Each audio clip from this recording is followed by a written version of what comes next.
Trust me. Hello, all. Welcome. Hey, Monkish Wick made it for the stream, at least as a viewer. We are going to have a good stream. Thank you, Monkish Wick, for coming in and saying hi. At least we are doing the first week of movies about video games, and we've got two guests tonight.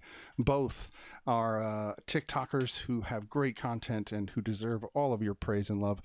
We've got Black Girl Marvel, and we've got Marvelite20. Uh, we usually go by our handles on here, but at the same time, it's up to you guys. However, you'd want to be brought onto the show, we'll address you in the way you'd prefer.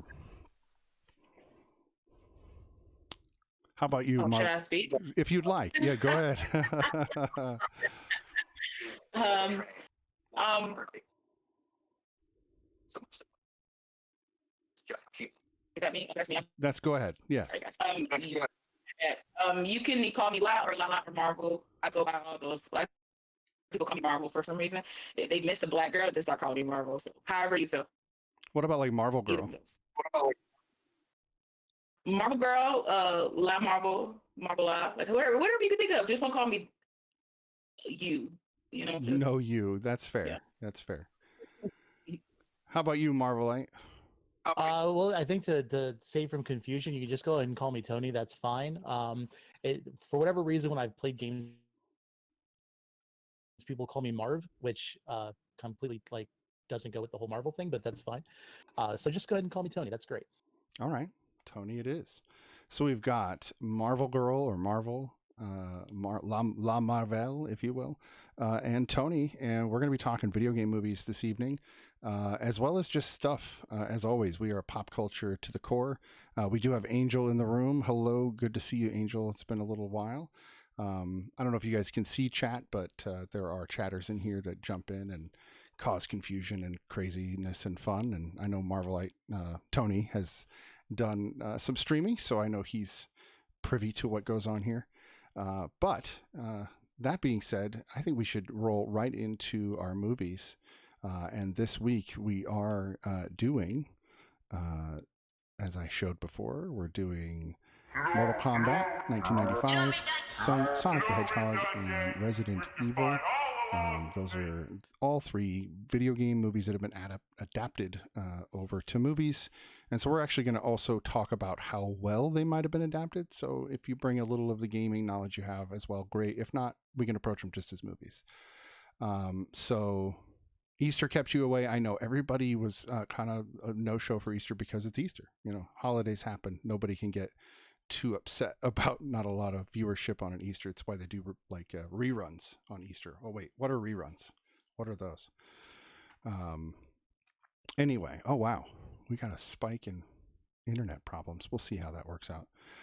So what do you guys think? Let's talk about Mortal Kombat first. That's the first one we listed, and that's the movie we're going to talk about this weekend this month as we go into.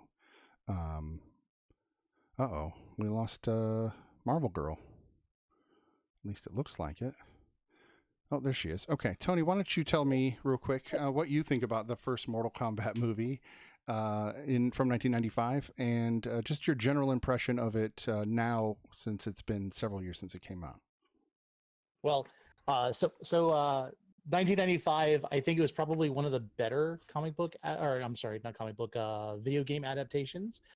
I mean, if you think about, I think around the same time or a little bit after we had the Mario Brothers in the 90s, and so which completely went off the rails when it came to going with anything that had anything to do with the game itself. So typically, it almost, I felt like it was a little bit of a trope off of other like previous like Bloodsport type movies and stuff like that. It did follow the storyline of there being that interdimensional competition, mainly for the realm of Earth, and of course you have Liu Kang, who is unwittingly into this, just like everybody else is. What I found interesting in the movie, I mean, it paid a lot of fan service. You had that good Scorpion Sub-Zero moment where they're fighting with each other. I'm sorry, Reptile Sub-Zero fight. You had, the hints of Scorpion. You had You had the whole the fatalities and the friendship and all that kind of stuff that they did. Of course, they kind of did it a little bit more, simplistic and everything. And so for a comic book or for a video game fan, you definitely got the feel of the game. I probably think the most memorable part of the whole film was probably the theme song. That let's be honest. The theme song was where it was at. I mean, it didn't matter how well the movie went. You went to go see the movie, or you wanted to rent the movie for the purpose of listening to that theme song. And I remember people dubbing it off on cassette tapes. For those of you who don't know what those are, and I mean that was the thing. And I really think that they couldn't have messed up that movie. I mean, well, they did it in the sequel, but real quick, Oh and my then God, yeah. I want to definitely hear what Lala has to say, but Angel jumps into chat and says Reptile was in the first one. Dang, I'm gonna have to rewatch it tonight. Yeah, Reptile was in the first one. Very odd representation, but yes. So yeah, Yes. Marvel Girl, what do you have? What do you think of your initial reapproach to Mortal Kombat? I remember you saying something earlier to me, so I figure you'll bring that up. I don't remember anything I said. You might have to bring that up for me. You watch it multiple times regularly. Oh, I watch it. Yeah. Oh, I do, because it's one of those like nostalgic, like child films that I remember watching growing up, because I think I was like 9 or 10 when that movie came out. Mm-hmm. But I played the video game a lot, and so when I heard there was a movie coming out, I was like super excited because I wanted. They didn't do this in the movie, and I guess because the movie is like a more serious tone. But do you remember the video game where like the little guy would be in the corner and he'd be like, "What?" He would come up in the corner and he would say that. I always wanted that to be in the movie, but they didn't put that in the movie. But um, I'll agree with Tony that for a video game turned film, it might have been like one of the best of its time. Um, because it gave you like all the elements you remember from the game, that you remember, like to see Liu Kang do bicycle kick in like Right. real life. Right. That was like a highlight, you know what I mean? To see Kano with that accent and with the way he looked, like that was great. Like Sonya, Jackson, it was like they had like all the elements that you needed. Like, and it was just a simple storyline. You know, they didn't go too heavy. You know, it was simple. It made sense. People could follow it, and it had some fun moments because Johnny Cage might be one of the greatest in that film. I And was then they just thinking that. like, that autograph at the end of the one fight. Yeah. it was the greatest thing ever. I was like, I remember doing that with the slash, like whatever I was doing like as a kid. Um, but yeah, I actually like love that film. I own it like on a Blu-ray somewhere around here in my house. I bought it for the show because I had to have it, especially with the new one coming out. So I'm going to agree. I think both of you have a succinct approach to the film. Overall, it kept reminding me watching it this time. I was like, wow, I really hated this film, where I was like, man, I wish there were things they would have done better, but really it was one of the best we had at the time. There was no other as quality on point video game movie at the time. And still looking back, I'm like, they hit all the video game notes, all the major moves. You even got to see Sub-Zero turn somebody into ice in midair, which is one of his moves in the original game, which I love. Sub-Zero was my guy. Like, that's the guy I always played.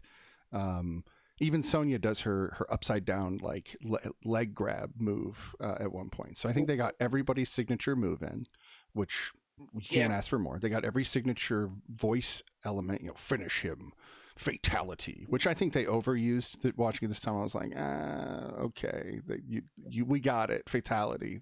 We saw them die. It's the 90s. They had to overdo it. I know, and I appreciate that. This is one of those movies. I just asked this question on one of my TikToks, and again, you guys aren't in the chat right now, so I can't shout you out. You both have Twitches though, and I want to be able to shout both of you out. So even if you just join on your phone to the stream, not only would it give me views, which helps, but of course, but I would be able to go in and shout you guys out so that everybody who's in the stream can come follow you on Twitch. And I'm talking to Tony and Marvel Girl.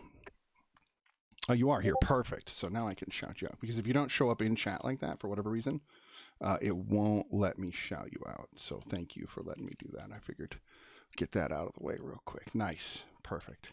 So please, if you have not followed either of these two wonderful folks, they're awesome, both on TikTok and here on Twitch. I know that Marvel Girl's got an idea for some of her movie stuff, and I know you potentially might even do video games because we're all gamers. I think the three of us on one level or another are gamers. So I like to think of myself casually as a gamer, even though I worked at a video game store for far too long. And then, let me get Tony here too. I don't want to miss out on anybody, and I'll shut you guys out through the whole show because that's one of the things I want to do, is make sure that everybody knows that. My Twitch is light, but I'm getting into the streaming, so don't leave me, folks. You know. No, yeah, and again, special. Absolutely, and go follow both of them on TikTok. Same names on TikTok as they are on Twitch. I like that. It's that cross branding is very easy to do, so that's very helpful. Back to the movie, though. I just wanted to get that out of the way, so thank you. What I was going to say is I did a TikTok about what movie would you do the CGI better in, right? And I thought of this movie a lot while watching it. The CGI just did not hold up like at all.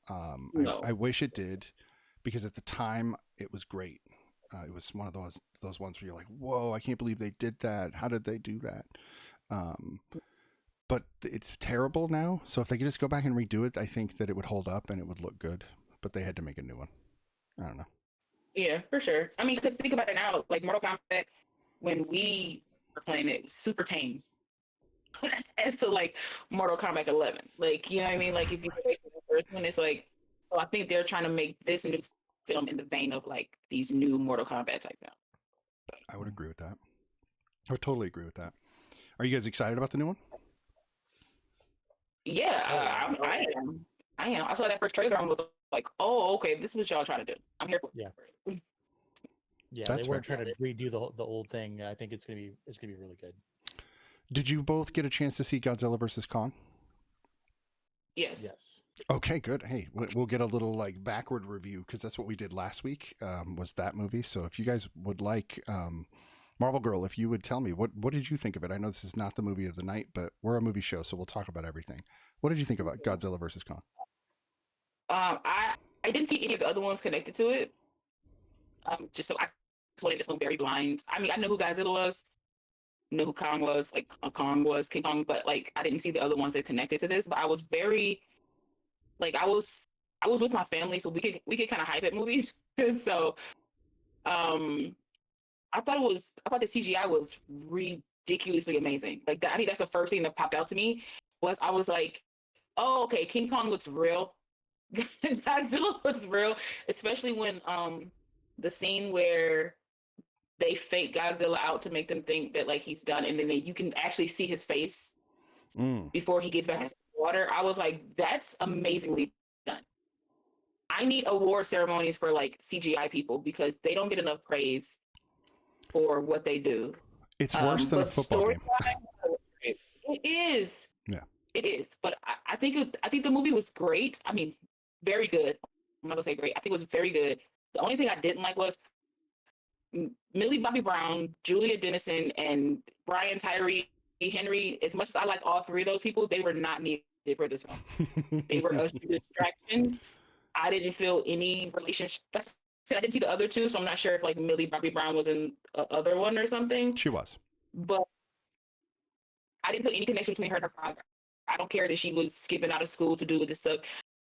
I don't care about this guy being a conspiracy theorist, even though he was correct on his stuff. But anybody could have poured liquid down that thing, or it could have just got destroyed through Godzilla being crazy. Like they weren't needed to me. But other than that, I enjoyed it. I agree with you. Go ahead, Tony. What do you got? Well, of course, I have to agree. The CGI was fantastic in the film. I think the monster, or I should say the Titan versus Titan battles were great. You kind of have to suspend the believability in any of these stories, and I think that when they had this whole long storyline for getting Kong to the Antarctic, to get him down that gravity hole, to get him down there, and then once they've traveled all the way through there, Godzilla bursts a hole through, what was it, Tokyo or something, and then all of a sudden Kong. Kong just climbs out the hole, and I just that bothered me a little bit. But yeah, I feel like sometimes with movies they play too much with the actors. I would have rather they have done really good CGI with no knowable actors. Um, all we thought of when we first saw was Stranger Things and Deadpool 2, which isn't bad. No, but Because I I see really that. feel like the kid from Deadpool 2, he could really do more, but regardless, Yeah. the Real quick. storyline was a little bit. Oh, I'm so sorry. Was that? I just wanted to shout somebody out because one of my buddies, Salty Dog, just showed up and he said hello, and I just wanted to say hi. Sorry, again, an interactive chat that I try to stay in contact with, so pardon me when that happens. But Sure. hello, Salty Dog. He's a great Oh, guy. no, you're You fine. two would probably enjoy his show. He plays video games and he has a pirate shtick that he does that's really kind of over the top and fun. And you should tell him how fun TikTok Was is. it the one who like Captain Salt or something like that? Captain Salty Dog. Yep, that's the one. He's fun, and he's a New Yorker, so he's an East Coast guy like you guys. Oh, nice. So anyway, if you guys want some ridiculous content and should convince somebody who has the ability to do TikToks to come over to TikTok, that would be the guy. Apologize. We need more people like that. Absolutely. I'm going to talk a lot about TikTok because I've been doing it a lot, and these are two of my TikTok buddies, and so I'm definitely going to be promoting that a lot. So, because I think that all these platforms are amazing and should be used for all of us to talk to each other, and especially talking about pop culture. Like, I mean, yeah, of course. So my review, you guys didn't hear last week, so my view on it is, Joker, what's going on, sir? How you doing, sir? You're working, but lurking. I appreciate that, Salty Dog.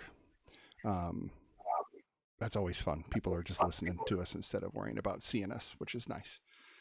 That's why I worry about our voices being good. Anyway, my views on Godzilla vs. Kong is I actually rated it lower than some of the other movies, mostly because it was just a fight fest, and I really did enjoy the fighting part, but I agree the human element in it is the most useless part of the entire series. And if you didn't like the human element in GVK, you probably wouldn't like it in King of the Monsters either, La. You'd probably be like, oh, Well, this is so sad. I said I was gonna. It is very sad that you said that, but I said I was gonna watch the other ones to complete the trilogy. You know, The other ones are good. They're what they are. They're worth watching through. I think the best one for me, for my money, is Kong Skull Island, just because I think it's a good action movie. It's paced right. So that's just me. Cool. We'll see. We'll see what you think. I think really with the film, my biggest problem with it is it's almost, and I'm a big Marvel fan, so if you don't know, but I feel like there is a symptom with film now where it's almost like the Marvel effect, where everyone thinks that everything has to connect, and it doesn't. Mm-hmm. It works for some places, and no one is ever going to recreate what Marvel did. And I loved how in King of the Monsters, with the last one before this Godzilla versus Kong, they had like the little subtle hints to Skull Island. That was enough for me. Right. And then they could have done a fight but then I mean, it just felt like you didn't really understand the relevance of what was going on with Mecha Godzilla. Sorry if anybody's not seen it. Spoiler alerts. Oh, here, always tell me first, because I do have a spoiler alert sign I can put up for us. So no, you're good. Yeah. New to the way we do it, but yeah, please. I have a way of telling people so they can just mute us in this moment. So go ahead. Yeah, but I feel like if you did not see the previous King of the Monsters, what happened with that Mecha Godzilla doesn't really hit as well. And I think that's kind of the problem. It kind of played as its own movie, and you miss some leading up. Like what's the big deal about Millie Bobby Brown being in the film? Well, there was a story behind that. Yeah, she's actually a huge part of the third film in the series. It's kind of like partly her story. Yeah, whereas the girl that was the deaf girl in Godzilla versus Kong was like a big deal. That was Millie Bobby Brown in the last film. Right. But they don't have to connect. Thank you, Joker. Joker just subscribed to the channel for a second month. Welcome to the theater, Joker. Thank you so much. Joker is a great supporter of the channel, and sorry Thank that just you. kind of took me off guard. So thank no. you for that. Please enjoy the emotes. I'm gonna try to get more as I get more ability. I might have to. We've got a couple more critters coming for Marvel Girl and Marvelite, or Tony, if you will. And there'll be a phoenix joining the crowd as well as a. My favorite mythological creature. Yep, that's what I'm gonna draw. I'm gonna draw you one, and then here I'll move over to the theater. So in the theater, I have the silhouettes of all the different guests that have been on the show, and so they're the little critter that they have. Oh man, that's not working as well as I'd like because I have Look the. at that transition, though. That was beautiful. Yeah. I'm a Um, child. we could talk about that. I can. This Streamlabs is nice. It does it for you. So anyway, I'm gonna drop the spoiler alert since I'm not doing it anymore. But anyway, so yeah, I try to put the little cartoon characters that I draw on the show for all those guests that have been on, and I'm gonna have limited room, so it's gonna probably have to stay guests. I wanted to make it subscribers, man. That's that's being lofty if I get a lot of subscribers. So Yeah. that could be wild. Anyway, that aside, thank you again, Joker. You're the man. I will be over to support some of your podcasts. He does a podcast, by the way. I need to shout him out. He does a podcast every week as well. He's fantastic, and he's had me on his show. And he is Joker New York City, Joker, NYC, if you will. Yes, you can. I'm sorry. He did take a guess on my podcast. Of course. Yes, Yeah, you can steal my guess. I'm game for that too. We're a community, and this is how we've been growing. And I thought you guys would like some new podcasters and reviewers, because both of these folks, like I said, you guys, Lala and Tony are fantastic and have been really great and helpful to me on TikTok as well by supporting my channel, and I support their channels, and it's been a mutual over there, and it's going to be a mutual over here. So I know that a lot of my Twitch buddies are not on TikTok, and I'm telling you, you want to promote your stuff in fun new ways, and it is the way to do it. It's a different approach, though. You have to kind of rethink the way you want to do it, because what I do here is different than what I do there. Both movie related, but a little different. If you've seen my channel on TikTok, I'm in black and white, not color like I am here. I'm nice and bright with blue and red over here and all my colorful stuff in the back. And the channel's got all the beautiful bright cartoons. And I bring that element with my stickers. Oh, I should make my cartoons into stickers. Sorry, thinking out loud. There it is. His brain's going like a mile a minute right now. He's like, I'm excited. I really do. And this is how I talk. I speak really fast. This is why I was on debate, because I could speak really, really fast and get a lot of facts out really fast, which people didn't want to have to go through and refute. So I'd win. It's rude, but it's the way debate goes. That aside, would you say that Mortal Kombat is the best film of the 90s for a video game?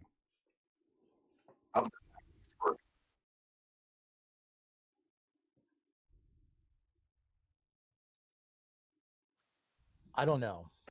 I don't know if I would say that, because I really liked Street Fighter, and I may get a lot of hate for that. But Raul Julia as Bison and Jean-Claude Van Damme in that film, I know it didn't really follow. Well, I mean, let's face it was a video game. It didn't really have a very complex storyline. I love that film, and I hated the fact that Raul Julia died before they could do a second Street Fighter, because when they ended that film and his hand came out for the restart, I was like, no.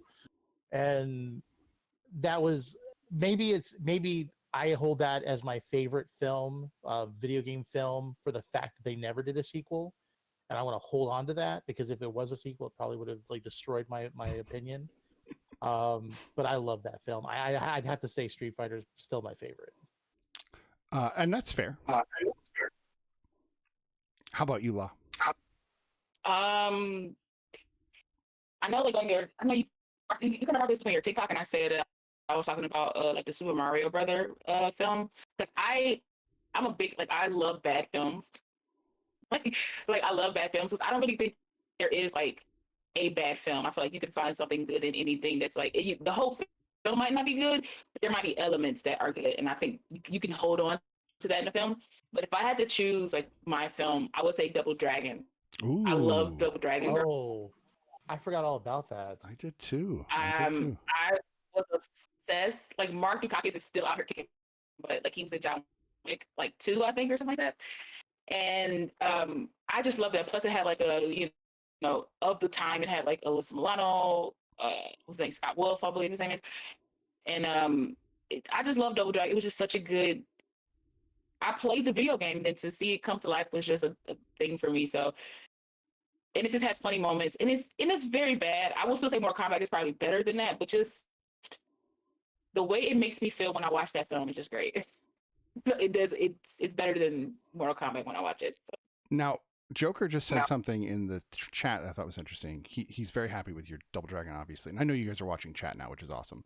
But he said TMNT, but TMNT is not a video game movie; it's a comic book movie. All of them, It's a comic book movie. yeah. So the video game is an adaptation from a comic book because it was comic book first. And that's how I like to like really get down. Where did it come from? So when people are like adapted from a book, I'm like, okay, really, was it, or was it a short story? Because a lot of Stephen King, came from a short story or a novel, novella, if you will, if you want to get really pretentious. But because I never understood the difference between a novel and a novella other than length. Does anybody know the difference? I don't. Comic to movie to video game? Wait.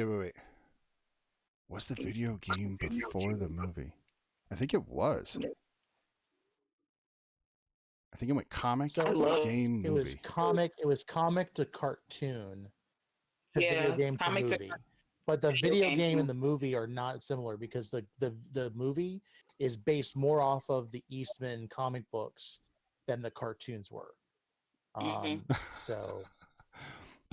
So Salty Dog says, can we count board games? So Dungeons and Dragons as a tabletop role playing game, but that's a games movie. So like we could because Jumanji would fit in there, although there was a movie before it was a game. But so that was the big argument, and I do want your guys' wait, wasn't it a movie game? Wasn't it a video game movie? Was it a book first? Oh wait, Jumanji was a book. Yes, it was a book. Yes, and then book, and then movie, was a sequel. Yeah, book, movie, game, movie, movie, game, or something. Anyway, so here's a question: of video games, when I say video game movies, now I had to be really specific about this month, but when I say video game movies, what do you guys think of? Do you think of movies about video games or movies adapted into video games adapted into movies, or both? I do video games adapted into movies. That's my brain when you say video game movies. Yeah, I'd have to agree. I know. I think in your TikTok, someone had mentioned Stay Alive, which was a video game. It was a movie about a video game, which was a great film. I love that film. That and Dead Silence was one of like my simple horror films. But yeah, I mean, when I think of video game movies, it's like it originated from someone creating a video game and then someone developed the movie because the video game was popular. So I agree. That's exactly where I'm coming from, which is awesome because that means, that I'm right and I get to be right on stream, but that's okay. A little no. What's really funny about this that you mentioned Stay Alive is that's my wife that actually commented that. Because she'll usually be one of the first people to comment on my videos because, well, I ask her to. Because who wouldn't be like, come on, can you comment on my stuff? And she does, and usually she does it in opposition, so we can start like a little back and forth, but it doesn't always work. So I think that's hilarious that you brought that up, because I think she might be listening. She may be listening, or she's asleep. One or the other. She's either listening or she's asleep. Right. The kid's been not a nightmare. I don't mean it like that, but been a bit of a toddler today, if you will. In the last few days. So that out of the way. Gamer. See, that's the thing. So Gamer came to mind. Ready Player One. Stay Alive. There are others. I mean, even the new Jumanji movies, both would be considered movies about video games. Oh wow, dude, Joker, holy crap, dude, you guys both just got subscriptions from Joker to my channel. Hey. He gifted 5 subs. Dude, oh god, Joker, you're amazing. Thank you so much. Thanks, man. That's dope. So you guys can now have access to the 3 emotes I have. Woo, 3 emotes. Oh, and now he took first place for gifted subs. That makes him. I appreciate that, Joker. I really do. And I would love to come back on your show because it was a really good time. I had a blast. And that's what I'm trying to do here is have a good time talking about movies with anybody who wants to come on, because I love talking about movies with everybody. It's my shtick. Same. Nice. Same. And that's why. So really, Lala and I have been talking, and I think that there's a good chance she's going to become a permanent staple on the Bits and WIKK channel. And we're going to start doing some collaborations, which should be really, really fun. We got some cool ideas for some TikToks and some stream ideas that can take this stream to another level. So that'll be really, really fun. Highest views when you were on, during, and after. I'm not sure if I understand what that means, Joker. I'll clarify. The Metal Gear Solid movie, if they do it right, it'll be good. But the only way they're going to do it right, in my opinion, is if you actually have moments where you feel like you're part of the film. Because that was the thing in the original Metal Gear Solid game that drew me in, was I felt like the game was messing with my head. Bad. Especially in the moments where it started talking and I was like, how did it know what I was thinking? I don't like that about this game. It messed my head up. I didn't like it, but I liked it. So I don't think they'll ever get that interaction. I'm going to put a spoiler alert up because this makes me think of another movie. Have you guys ever watched the movie In the Mouth of Madness? No. Neither of you. Okay, so if you like horror films at all, and you like movies that will totally mess with your head in a good way, fun, like, whoa, that's weird, very meta, right? This is like meta before meta became a thing. Like, it was around, but people didn't talk about it the way we do. It's a Sam Neill film done by... you had me at Sam Neill. Right, no, and he's the lead, and he plays a book...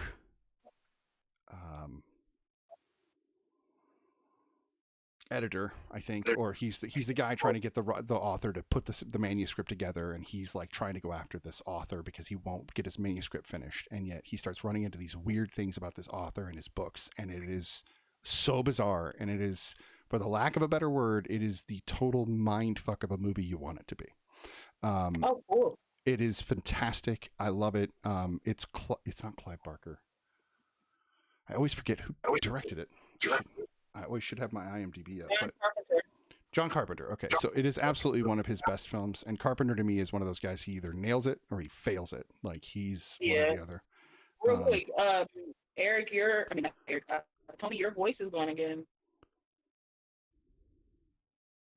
It is. If you want to ditch and come back, it's fine. That's just the way it's going, and I'm not sure what's going on. I feel like Discord loves love you sometimes, hate you the other time. Well, we might have to talk about what's going to be a better way to go. Yeah, we hear you. We hear you now. All right. Yeah, you're back. And you're back. You were looking up the movie, it looked like. Yeah, I was looking at John Carpenter. So he's an investigator that was sent by the publisher to figure out the disappearance of the horror writer. That's right. So yeah, it looks interesting. Very interesting. It's a 90s flick, which is probably my favorite era. Man. Right? I love him. There's Sam Neill. It's just something about Sam Neill that when he's on screen, he's like, people be like, the person has an it factor, like that weird little thing, like it factor.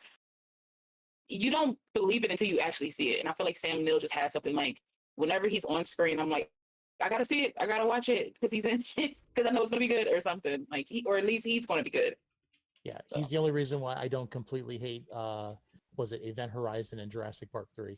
So Event Horizon is one of the... Okay, so I hate Paul Anderson. Paul W.S. Anderson.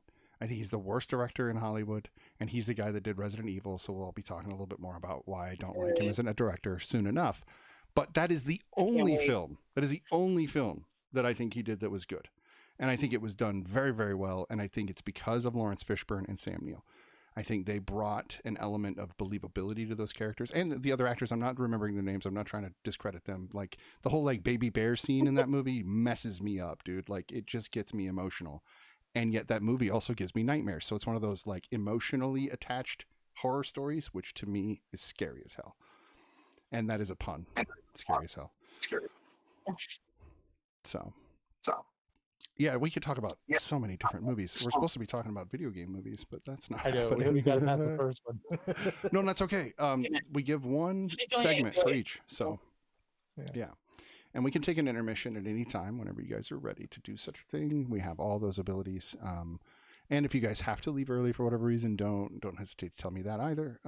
The show can run long, and I know that's not for everybody, but it's a blast. And I can't believe Joker's been in here doing all this subscribing. Yeah, man, Joker's a peach. I didn't think I'll ever say that about the Joker, but peach. Joker, you were talking about stuff, and I am not sure I'm keeping up. While you were on my view, while I was on your show, you had the highest view count you ever had after people watched the show and jumped on and watched. So it wasn't during, but people jumped on and watched the after. Is what you're saying, and it was the highest. That's also, it wasn't Room 13. I think it was the number 13 that Jim Carrey did. It was the number 23. Oh yeah, that's right. I'm sorry. No. I have a weird like memory for movie titles, but I can't remember people's names. I don't know why that is. Do you guys have any special talents like that where you're really good at one thing and really bad at the other half of it? I'm really bad at math, but I know all actors and stuff. So again, I'm really bad at advanced. Yeah. Really bad at what? At math? Advanced math. I know my basics. You go cheat me out my money, but Yeah. But you do have to, yeah, of course I remember your name. Your name is Joker, who's an iconic character. That's a really hard name to forget. Why it's so serious. And for whatever reason, I remember people's chosen names better than the given names they were given. It's weird. I don't know what that is. And I love that we're in an era when I grew up, we weren't supposed to pick our own nicknames. And I remember you guys probably had that too. When you were a kid in middle school, if you picked your own nickname, you were a nerd. No, you can't do that. Nobody gets to pick their own nickname. And now if you don't pick a good nickname, you're a nerd. I used to like really, growing up, I used to always want people to give me a nickname, but my full name is already kind of like, it's not a nickname, but it's different enough. So people were like, I'm just going to call you that, or I'm just going to call you Lala. And so I used to always be like, I need a friend. Don't give me a nickname. I used to get so mad. And then finally people started, like I have one friend, because I like Charmed, like the TV show Charmed so much. She calls me Phoebe because I'm an Alyssa Milano stan. And she follows me on Twitter too. I just want to throw that out there for no particular reason. Alyssa Milano follows you on Twitter? Yeah. Oh, I'm jealous. I know. Like I feel like so worthless now. I love her so much. Also, you know what LL Cool J does too? Oh. Because I tweeted him one day, like in the beginning of Twitter, and I was like, because he was on that TV show In the House. Mm-hmm. I used to watch that all the time, and I was like, hey, real quick, how did they keep your pants leg up on that show? And he just followed me after I said him that question. So yeah. But yeah, she calls me Phoebe, and I go by it all the time. So it's like I have so many names now. I'm drowning in nicknames, and I love it. So that's awesome. I'm the Scrooge McDuck of nicknames. How about that? Please, no, hoard them. Build your big room and swim in them if you need to. I'm with you. Wow, yeah, no, that's pretty cool. Salty Dog's got some interesting movie memorabilia as well. He actually, the way he came on my show was he was like, "Here, have you ever heard of this really random movie called Primer?" And I was like, "I mean, I've heard of it, but I never watched it. It just looked terrible." And he's like, "No, dude, you got to watch it. I'll come on your show and we'll talk about it." So he comes on and we watch the movie, and it's actually an engineers movie. Like a bunch of engineers got together and made a movie about time travel. And it is bizarre and thick, but also really bad, like a bad production quality and like bad angles, kind of bad acting. But the premise is so intriguing. And that's what we did. We talked about that in depth. And so now he's been on the show. So like movies have been bringing people into my life, and I'm loving it. It's so very cool. But yeah, that the fact that you have Alyssa Milano, she was my first movie crush. Like she was the girl that that She drew me in. everybody's like, And I'm sure she's got a lot of people like that, but she was the person on Who's the Boss. I was like, oh my god, she's awesome. You're 8 years old and you're like, if I ever had a girlfriend, you're wishing. She was my crush. Now I want just to want ask her. a TikTok. Say it again. It's like I just wanted her to be my friend. I was like, she's Yeah. so cool, Oh, and she her is. outfits and her hair, and I just want to be her friend. I'll be close though. Oh, look at this. Salty Dog said something about Marvel. You guys are both Oh, interested. Oh, nice. Very nice. Oh, I have the first edition of Nick Fury Agents of Shield or Agent of Shield. Nice. Yeah, that's my claim to cool. fame. I have no first of anything. Well, if I we're enjoy gonna, other people's. we'll have to change that. You'll have to get some firsts somehow. No, the couple I have for comic books at least would be I have a couple Spawn #1s. Yes, please do send me that link and I will send it along to them. Absolutely. So I have a couple Spawn #1s, which are surprisingly worthless because there were a lot of them and they're not that old, but it's still cool to have an original.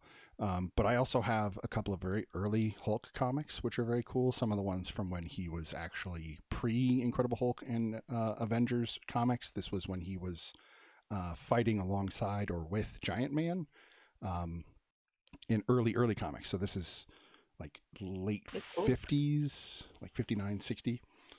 And then the one I think that I love having, other than some of my newer comics that I've gotten signed from different people, like I had Gail Simone sign almost all my Batgirl stuff, which was so fun to meet her. But the one that I love is that I have a Green Arrow issue, and it's the one where he catches Speedy doing heroin. Oh wow. I have that issue, and I just had to have it. I'm weird. I don't know. It wasn't hard to get, but at the same time, it's not an easy one to get because that's an odd cover. But yeah, Speedy's shooting up. It's like the mid 70s. Speedy's shooting up, and Green Arrow walks in and goes, "What are you doing?" It's right there on the cover. So it's bizarre what they did back then with comics. I don't know. Anyway, that's some of my weird comic stuff, and then of course everything here behind me that.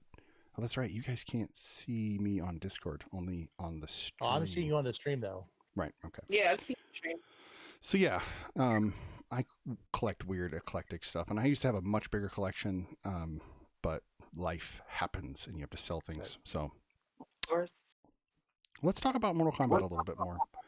I mean, we kind of covered it, which kind of sucks because it's a fairly simple movie, but. What would you say would be the one thing that stood out as the best part as far as quality of the film? Now, let's break this down into film talk rather than just from a viewer's perspective. So would you say costume design, direction, cinematography, score, sound? What stood out to you as the best? Because at this point, we're going to say CGI maybe for the time, but definitely not now. And whoever wants to...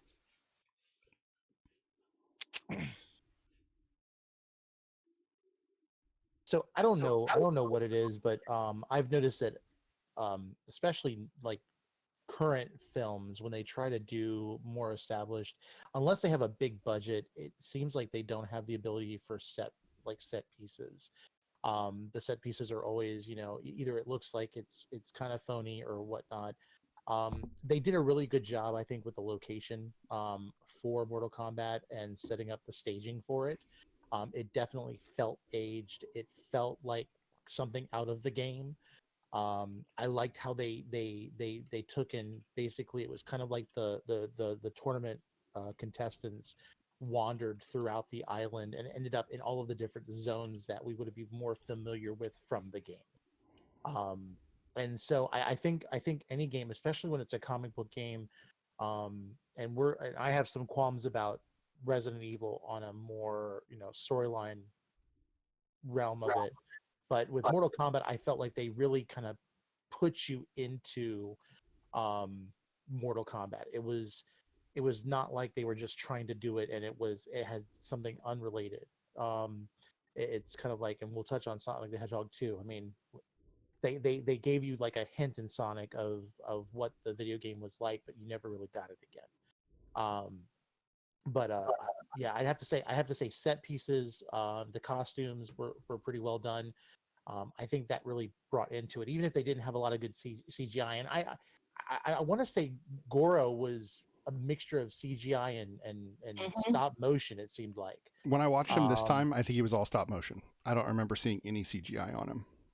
yeah, and I think there was this when you were like, if you first watched it. I mean, this is like post Jurassic Park and everything else. I think you really thought that this is like a computer generated creature, because I actually want to say that Goro was some of the better stop motion animation that we've had. I mean, since Corwin. I mean, it was just great. So Fair. that's my opinion on it. How about you, Lola? What do you think? Um. Oh, I just wanted to look it up real quick. So Goro was part suit, part puppeteer. Like, so that's why it looked the way it looked. Like he was being part of him was being controlled by like somebody off screen, kind of like ET. So that's pretty dope. For me, nobody was talking about diversity back in the '90s, but for me, it was a very diverse cast, and it didn't get washed, which I think is pretty cool. That they kind of stay true to all the characters, um, like ethnically, aesthetically, and like wardrobe. I'll put all that together as one because when Liu Kang came on screen, I knew who he was. When people came on screen, I'm like, that's the person that I picked as my player one and to fight. You know what I mean? Like, I didn't have an issue deciding like who was who. Like, so I feel like they really stayed true to like the character and how the character looked, how the character moved, how the character acts. Like, it was any type of personality you got within the game, they somehow was able to meld to the actors, and I thought that was pretty cool. So you thought the casting director did a great job? Yes. That's a fair point. Now, the only one exception I would make to that is that they put an Englishman in the space of Raiden, but that's because they were trying to get a draw with a big name, and that's still something they've done forever. Yeah. But Didn't they though in the one of the video game sequels, they made him a little bit more Caucasian just so that it kind of played into that? I'm not sure. I like Mortal Kombat, but I didn't follow it on the level that I followed Street Fighter. So, but I know that it. If you watch the. Sorry, go ahead, Lala. No, I'm sorry. I think the game wise, they were starting to make him more, like more Asian, I guess, or more like on the Asian side of it, from what I can see. Because like if you look at Raiden in MK11, like he looks nothing like Mortal Kombat 2's Raiden. I was like, that's disrespectful. So like, I think they were leaning more towards that because if you look at the realm of like Mortal Kombat itself, it's very uh like Asian dominant. Mm-hmm. So a lot of the characters, I think they were leaning more towards that. So I agree, and I think that Johnny Cage was like the one, true white American in the whole lineup of the original cast, at least. I always got the impression that Sonya was like Eastern European from the game, and then they cast the girl from Billy Madison, and I went, "Oh, that's okay, sure," but whatever. Her part in the movie felt forced to me a little bit more than some of the other characters. Not because I think she's a bad actress. I just don't know if she was exactly right for the role. I'm curious who they're going to cast in the new movie because I have avoided it because I know it's coming. So I'm literally just going to watch it. I've avoided any trailers. She looks good. The one they cast in the movie, she looks good. When they try to make strong women strong, they always go really overboard with it. That makes you not like the character for being strong. Right. If they had just picked a strong woman instead of a woman trying to act strong, and I don't mean that in a negative way. There are plenty of strong female actresses. Had they, she would have been too old. But had Gina Davis been young enough to play the role, she was a strong woman on screen almost all the time. She could have played the role. Long Kiss Goodnight, one of my favorite movies. I love that movie. I love the moment in the car where they're talking about the song. That's one of my favorite moments of that movie. So that's classic Samuel Jackson. That man's been in everything. He really has, and he's such a nerd. Like he is such a nerd, and I love it. He's a Star Wars junkie. That's why he's like, "You want me to be in Star Wars? I'll be in. Yeah, I'll be in Star Wars." He's like, "I'll do whatever, man." And I'm waiting for them to bring him back somehow. I was like, "No, he didn't." No, he's great. He's the way actors should be, I think, across the board because he's really gracious about it, but he's also really good about it. He puts a lot of effort in. Let's see. Salty Dog says, honest opinion, in the first movie in the series, Sonya and Jax hunting Kano always felt forced. I agree. That's the part that bothered me. And Kano looked good, but I don't know. His over the topness works. Like when he's with Goro, it works because how do you not over the top act when dealing with a giant puppet four-armed thing? That you kind of have to. But her overacting was always around the other actors who weren't overacting. So like it worked when she was around Kano, but not when she was around Liu Kang or Johnny Cage. Right. I would say I preferred Sonya in the first one than Sonya in the second one. Sonya in the second one was like the weakest thing I ever seen in my life. She was always like, I don't know, she's just too weak for me. Like there was it's like you had two. It's like you had one that was like forcefully strong, and then the other one that was like so weak that they need to find like a middle ground, and they never did. So if I had to pick one, I would pick the first Sonya over the second Sonya.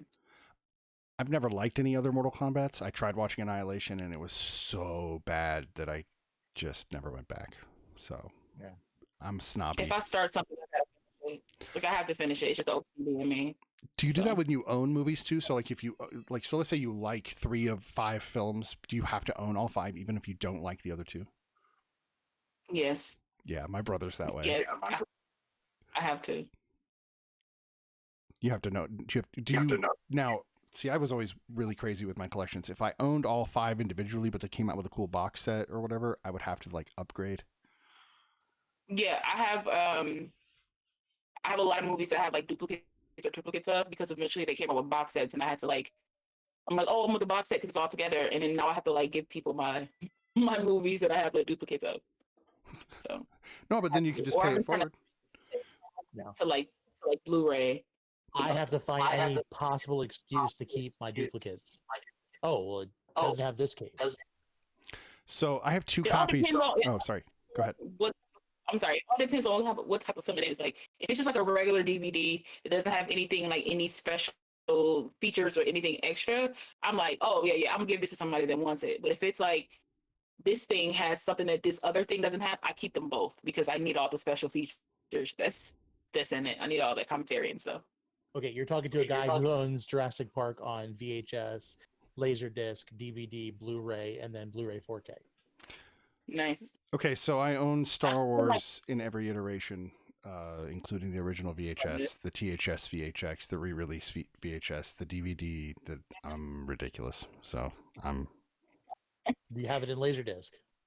No, because I never owned a Laserdisc. But we talked about that, and I was really very cool. I think you and I did talk about that a little bit. I think so. Yeah. Your Laserdisc collection, yeah, and that's awesome. It's my only copy of it without Lucas retconning stuff. See, I have a DVD with all the original stuff on it, no cut, and it's a legitimate release. He just put it on the bonus discs, so if you can find it, it's out there. When you watch Star Wars, it says Star Wars, and then there's nothing else other than the crawl. There's no A New Hope or nothing. It's so awesome to see, and everything looks so washed out and terrible. It's so great. Because it was all really washed out in the 70s. It's not their fault. It's just crappy film. What are you going to do? So the way I rate films on the show is a 1 to 10 scale. Now I want to explain my 1 to 10 scale. I like to do this for the audience as well. 1 to 10 scale is pretty simple. It's the standards, the way you'd expect, like a star scale. I like the 10 so that you can actually get a little nuance in there instead of just having the 5-star scale. And I don't consider there ever to be such a thing as a perfect film. I think it's impossible. Art is not perfection. You can't perfect art, and you can't ever do the worst art, because even art, trying to do art, in my opinion, is better than somebody who's not trying at all. So even a person who's given all the effort and made the shittiest movie ever made deserves some amount of credit for trying. So that's why I'll never give a 0. That's why I think it is a 1 to 10 scale. 1 means you at least good try. You put in a little effort. 10 is, dude, I'm going to watch your movie every week and just go to town on it and learn everything about it, everything about you. Like that's to me what a 10 is. Have I seen it 100 times? Will I recommend it to everybody? Do I love it? Will I rewatch it? That's a 10. So it doesn't have to be, you can judge it however you want. You can literally put whatever you want on the weight of your scale, but it's helpful if you tell us that you're going to weight it more with just your feelings versus maybe technicality. And then I like to, we can even, if you want, break down into 10 other groups. I have 10 top or 10 out of 10 lists that we can do for each film. I'm not sure the video game movies deserve this quite this level of assessment. If it was something more Schindler's Listy, we might need to like really break down the 10 out of 10 lists. So that being said, this being the first film of this group, I'm going to say that I think that there are two ways I'm going to rate this. When I was 18 and the film came out, I would have given this a 9, right? I would have this would have been solid. I would have watched it over and over and over again. But as a 40 plus year old at this point, I'm going to give this movie like a 5. Not because it doesn't deserve the clout that we've talked about, that it deserves a lot of clout for a video game movie, but it's still not something I'm really going to run back and watch now that I've seen it again at this age. It might be another decade before I give it another try. So it's kind of worked its way down my list over time. So that's how I'm going to break it down. Lala, how do you rate the film? I'm gonna do the same as you. So I'm gonna do 2. So I'm gonna do like nostalgic reasons. It probably would have been like a 9 or a 10 because you took something I played as a child and made it come to life. And the 9-10-year-old that I was like, oh my gosh, like lost my mind. But as an adult now, I would give it a solid 5.5. Only because it's not something that I would watch every single day, but it's something that every now and again I'm like, yo, I want to watch that for some odd reason. I don't know why. So I'm gonna put it in play. It push play, like. So I'll give it like a solid 5. Solid 5.5. How about you, Tony? All right, so now I'm going to do the two part just like you guys. I would definitely say, so let me give the background. For being the film that I saw as a kid, considering the fact that they did a lot of what I would have considered was fan service at the time, I would have definitely thought it was. I would rate it as a 9. I'm going to rate it a little bit higher than you guys. I'm going to say about a 6.5, 7 for now. And I only bring it down from the 9 because I feel like a lot of movies in the 80s own the 80s and it's nostalgic now. The 90s was trying to find its own. And so a lot of franchise films, a lot of different things, with the exception of like, Jurassic Park, I think the original Independence Day, they were able to own where they were at in time and they aged well. And I think it's partially because they didn't jump too much into pop culture of the time to, really date the film. But unfortunately, kind of the regular tropes of the 90s are definitely seen in character development and stuff like that. So that's the only reason why I would probably bring it down. Obviously, it's not rewatchable because of the era it's in, but at the same time, I feel like it definitely kind of holds its place, and I think it did well for, again, being a 1995 film. So it doesn't. They've learned now. If you look at films now, they've kind of learned to kind of avoid. I mean, just like a little bit of a rabbit trail. If you look at the Dark Knight, series with Christopher Nolan's vision for it, he avoided doing a whole lot of marketing, like product placements and things like that, and that really helped to keep the film timeless. And that, I think, is why, especially The Dark Knight, is a fantastic film no matter how long. I mean, we're talking about like back in 2007, 2008 that it came out. 2008. Yeah. And we're, yeah. So I just feel like films are realizing that they kind of have to avoid doing that. And especially with Marvel, you don't see as much product placement in those films. I mean, Iron Man 2 is even more dated because they're pushing in those Sony products or the Samsung products or whatever. Mm-hmm. Of course, what was it? Iron Man 1 talks about MySpace, which, what is that anymore? Where are my MySpace pictures? Sorry. Right. What was it? It was MySpace, MyFace, and Facebook. And I would argue though, and Tony, that those are all because they basically didn't have the money that they have now. They've made enough movies that they have billions in the coffers to make the shows and the movies they want. So that was all early product placement just to get them there. True. Iron Man was their test. Yes, Iron Man was their test, and it was an interesting era because everybody hated the Incredible Hulk, and I love that movie. But that's just my bias. I'm a huge I like Incredible that Hulk too. fan. I like Nice, the Incredible. nice. I Two didn't have other to. fans. It's not I didn't have an issue with it. I don't rewatchable. Lala, what were you saying? Oh no, I was just saying I didn't. I really didn't see the issue with Incredible Hulk. I thought it was. I thought it was really, really great, and I thought it was going to lead to something great, and it kind of was supposed to, but then it didn't. And Wait yeah. till She-Hulk. Wait till She-Hulk, because I know. Blonsky's coming back. We're gonna have Abomination again. But I can't wait for she. It's gonna be great. as a Hulk fan, and this is a lot of complaints that Marvel fans have, and of course here we go again. We're going to go off on that tangent. That's okay though. This is what happens when two Marvel fans are on. Three, I guess we're all Marvel fans, but It's my intention. I'm trying to usurp you. That's all. no, it's fine. I could talk about Marvel forever, so we could literally just turn this into a Marvel podcast.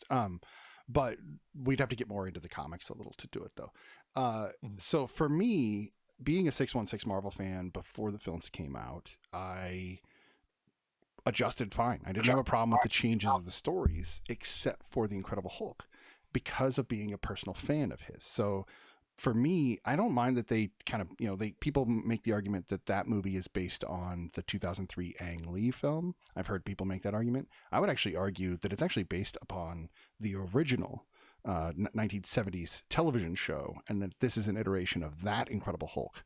And what we actually see in the Incredible Hulk movie is a moment at the very end of the film where there's actually a letter written that's very closely, and if you look very closely, it actually says, not Bruce Banner, but David Banner, which is the name of the character in the TV show. And so people make the argument about Ang Lee, and I'm like, nah, because they actually were created in the same way through laboratory experiments. And that's where the Ang Lee story came from, was they stole from the original show. And then they actually put little highlights in the Incredible Hulk movie from the score from the original show as well. There's a couple of moments where you actually hear the real score. And then there's even a scene where he's walking across the bridge in the rain, all directly taken from the show. Now, what bothers me, a little long-winded here, but what bothers me the most about this is being an Incredible Hulk fan. Sorry, I read Iron Man 2 down there.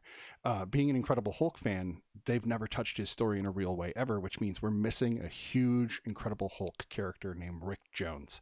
And I'm sorry, but Rick Jones is amazing, and he's A-bomb, and we're not going to get A-bomb unless they change the story. So She-Hulk, I hope they do it right. I hope it's his cousin. I hope it's a blood transfusion. I hope she's a lawyer.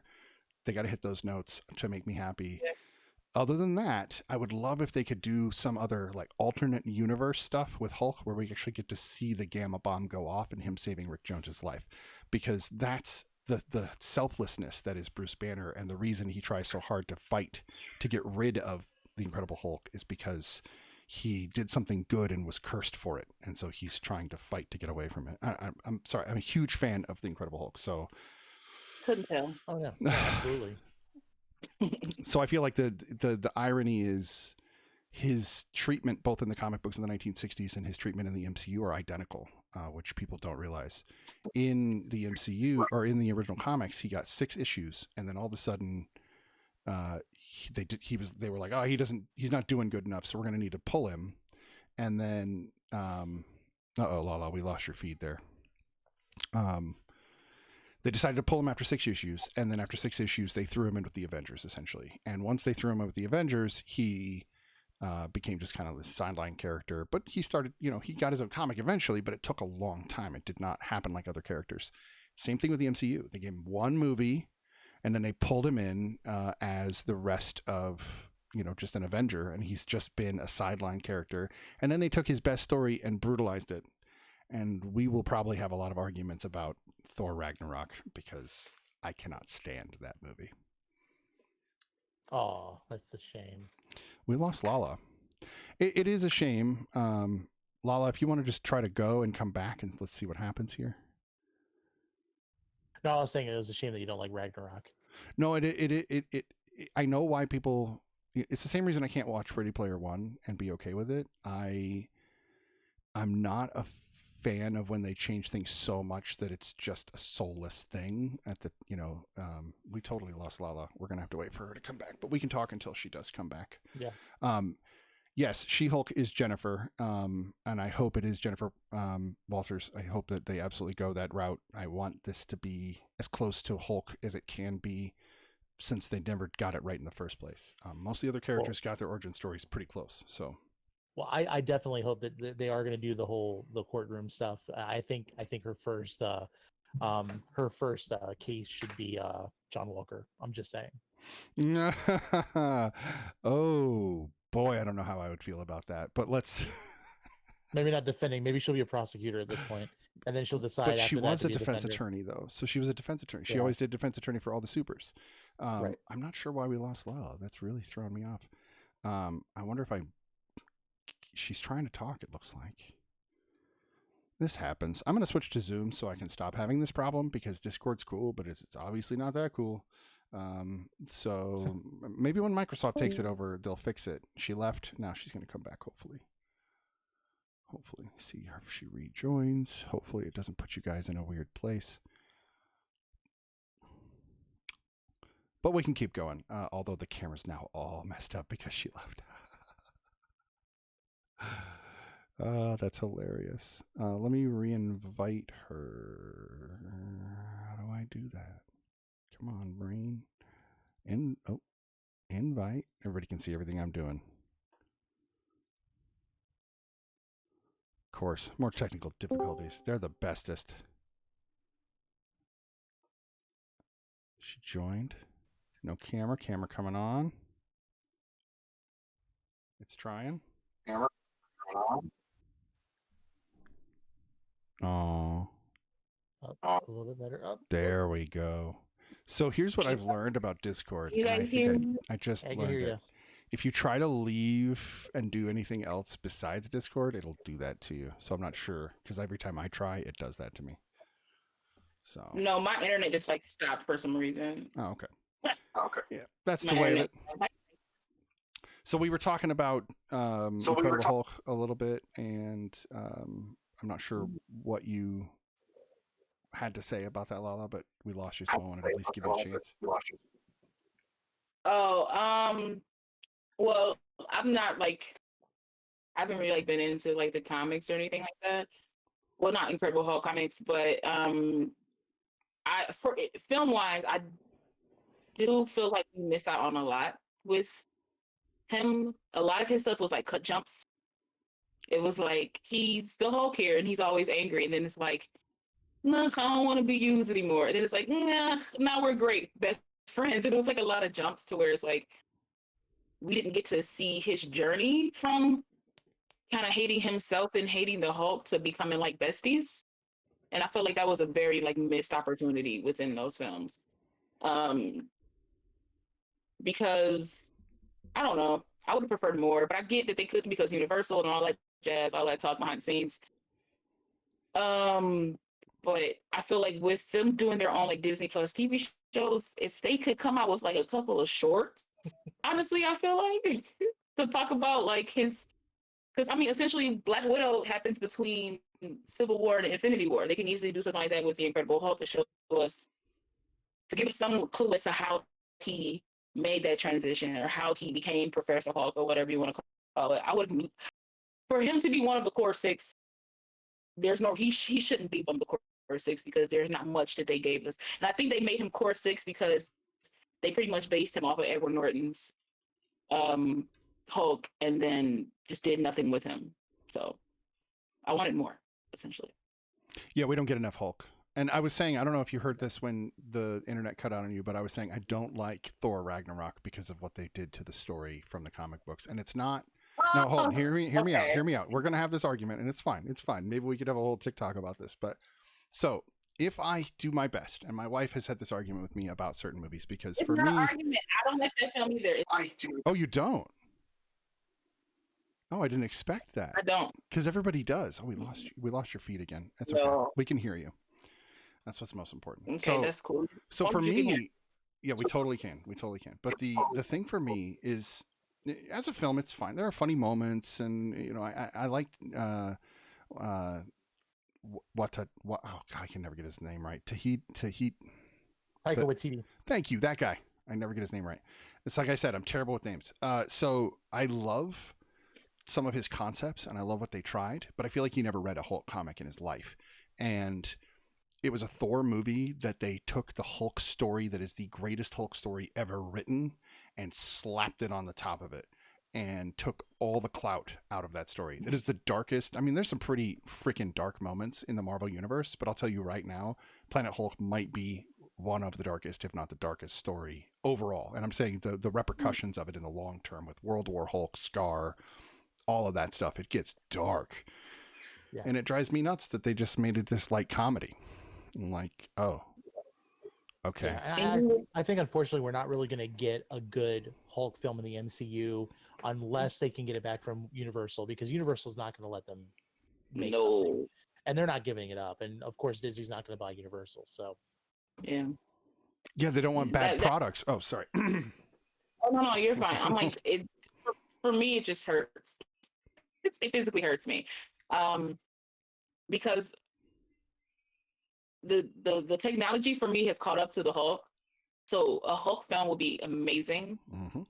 Like a properly done Hulk film would be great. I think a lot of people have been waiting for that. And the fact that like these two companies just can't get it together for the fans, who you both can make money off of us if you just get your stuff together. Because I wouldn't mind like a real story, like a real Hulk story, like a real, like, it's people now that feel like they blame Mark Ruffalo for it, and it's like it's not his fault. No, he's doing the best he can, and he's doing a great job. Exactly, he's doing a great job. And for me, Thor Ragnarok, for me, like that probably would have been the best time to do a Planet Hulk film, because the first two Thors in nature have been darker in tone compared to the rest of the MCU. Mm-hmm. So for the third movie to have the Hulk and to be darker would have been great. And I mean that in the Tony Tiger way. And it's just, it baffled my mind. Like I was watching Thor Ragnarok the entire time, like, what is this? Like, it's like they made Guardians and then all of a sudden they were like, everything needs to be Guardian funny. And it's like, no, it does not. Like I'm one of the rare people that actually enjoyed Thor 2 because of how dark it was and the tone that it set. And like, it was a little bit different from the rest of them. And then Thor Ragnarok was so bright and chummy, and it was very slapsticky, and they allowed Chris Hemsworth to be Chris Hemsworth as Thor. And it wasn't like he wasn't Thor anymore. He played himself in Thor Ragnarok, and I wasn't impressed. I was like, okay. Yeah, I'm gonna give it to you. They saw he was funny in the Ghostbusters film, and they thought, yes, let's let him be himself. And thank you. Yeah. And I was like, we didn't ask for that. I needed Asgardian Thor. Yeah. Well, like in the first movie, he's so aggressive. He's so aggressive in the first movie. Oh, father, blah, you know, and then he keeps that in the second one, and then he doesn't have that in the third one at all. And I think it's because the actors got sick of acting, and they were like, okay, if I'm going to do 8 movies, my contract states that I get to have my regular hair, and you're going to put me in the movie as me. And that's what Thor Ragnarok felt like. Chris was like, I'm done with the wig, dude. We're done with it. Yeah. And then the Russo brothers got back at him and made him wear a fat suit. Yeah, that's exactly. They were like, okay, fine. You wanted, like, yeah. That was the punishment for Ragnarok. This is why I love the Russos, because they get it right on every like platform, whatever they're on. But yeah, the moment they cut his hair, I was like, oh, that's Chris Hemsworth, and he no longer looked like Thor. There are some key moments in that movie that I'll enjoy. And this is the thing about me when it comes to critiquing movies. I'll still try to find what I find enjoyable anyway, because I'm trying to have a good time when I watch a movie. I'm not trying to go in and go, this is a shitty time. I'm trying to enjoy myself. Mm-hmm. So some of the fights were great. I loved the moment in the beginning where, Thor fights all the minions. That was fantastic. They got the wrong song, though. I don't know if anybody's ever seen that one, but the song they used was good. But they should have done AC/DC's Thunder. Oh, okay. Yeah. And it would have fit perfectly. It would have been perfect because he's the Thunder God. Like, I mean, come on, people. Let's get the rights there. You got money. Pay AC/DC what they need. Right. Yeah. Exactly. Thunder. I mean, I agree. I feel like Thor Ragnarok had his moments. Like Thor Ragnarok had moments where I can honestly say, like, I enjoyed this, or this was funny. Like, one of my favorite parts is when, like, it's all super serious Uh-oh. symbols. That's one of my favorite parts. It's like super And, funny. and if we're going to be talking about video game films, we might as well also talk about the fact that that Carl Urban is as the executioner. When he jumps off the spaceship, he is which he also played in, and that was a callback that I haven't done in an Easter egg video yet. You need to, because I love those videos. Lala, if you haven't I seen love Carl. Marvelites, he does some great Marvel callbacks. So Carl Urban is amazing. Anybody who's I wearing... watched a couple. I just nice. Sorry, your mic is cutting out because of the internet, and his mic was cutting out a little bit, and then I'm trying to catch up, and so it's I apologize for any interruptions. Never intentional. The Carl Urban as Dredd is fantastic because he never takes the helmet off, and he shouldn't.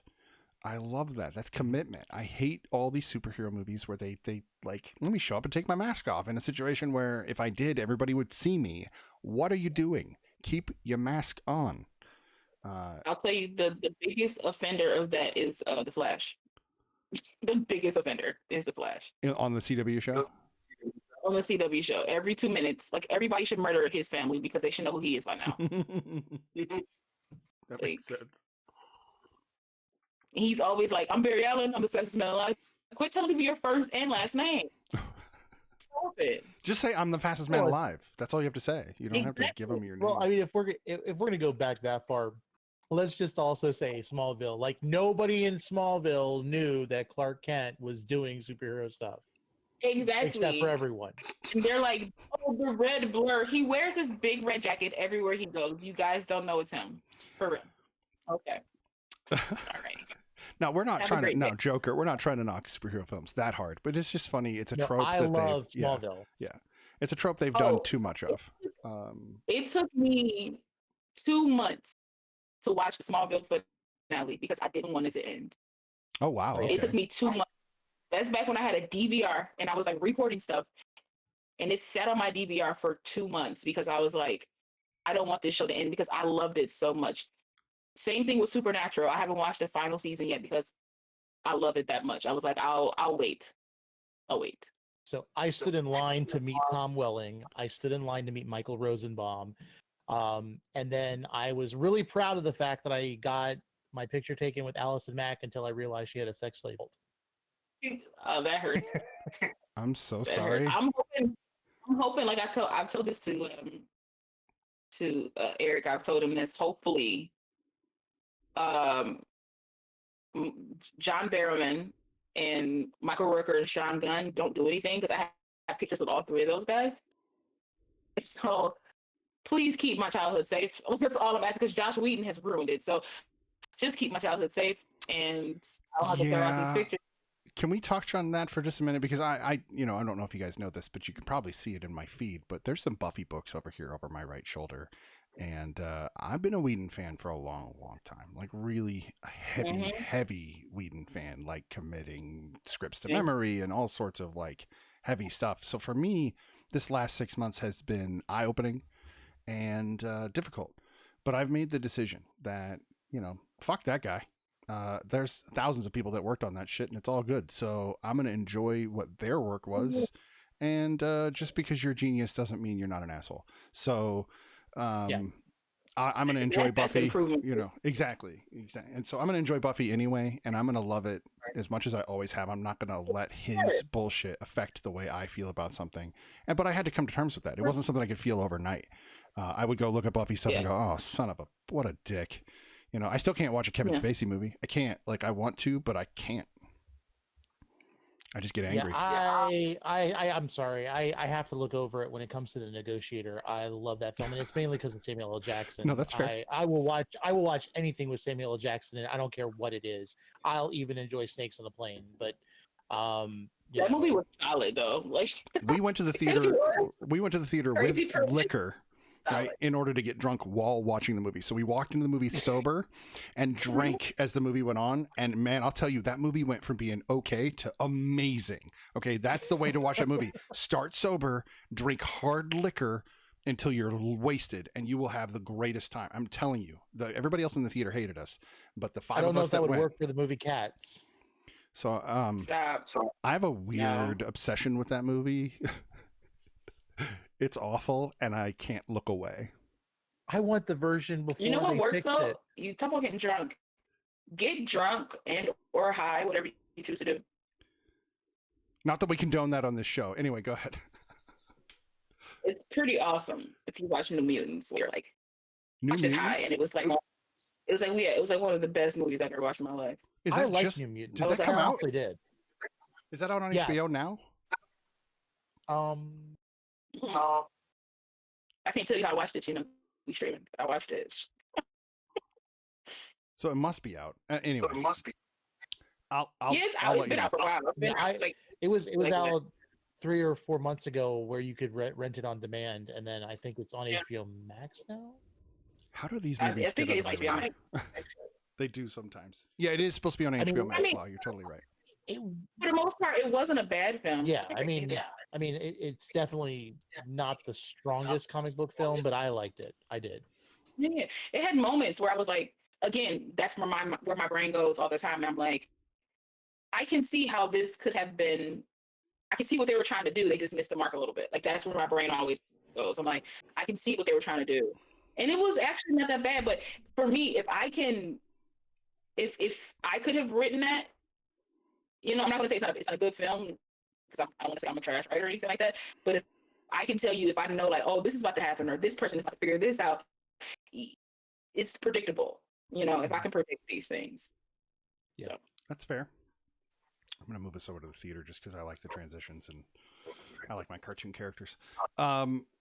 I will watch New Mutants and get back to you guys on how I feel about it because I haven't watched it yet and I've got so many things stacked up because even next week we're gonna have some more video game movies that we're gonna have to talk about.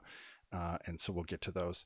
We are going to review 2 other films tonight, and we can actually get to one of them now.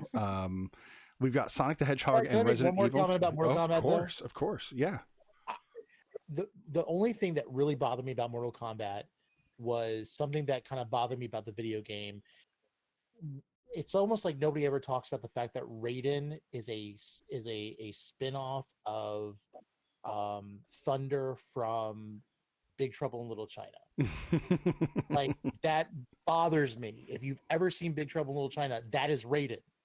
And I feel like, I mean, Mortal Kombat was like, hey, let's do that. They'll never have a problem with it because it's not a movie. And then of course they made the movie of it. Right. That's a great movie. I'm done. Again, John Carpenter doing well when he does. So the second movie we're going to review is going to be Sonic the Hedgehog. This is going to be the newest movie. I always like to try to review a newer movie, if not brand new, along with some classics or just fan favorites, just so that it's a nice variety. And so for Sonic the Hedgehog, we've got a James Marsden film starring the kid from both, Parks and Recreation, as well as not House of Cards, the other one. Tell Me Lies. No, not Tell Me Lies. House of Lies? House of Lies with Don Cheadle. The kid that plays on Parks and Rec, he plays Henry Winkler's son, the really annoying one that's like way over the top bro. Ben Schwartz? Is that his Ben name? Schwartz, that's the guy. He plays Sonic, and I think he does a pretty good job. And then you got Jim Carrey playing, the main villain, and then next to nobody else in the film. Just those 3 are known actors. Other people did fine, but That's so mean.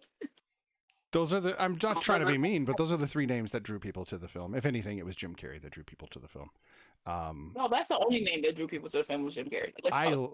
I like James Marsden. I like him a lot. I think he's pretty funny. I like Cyclops too. He's pretty good.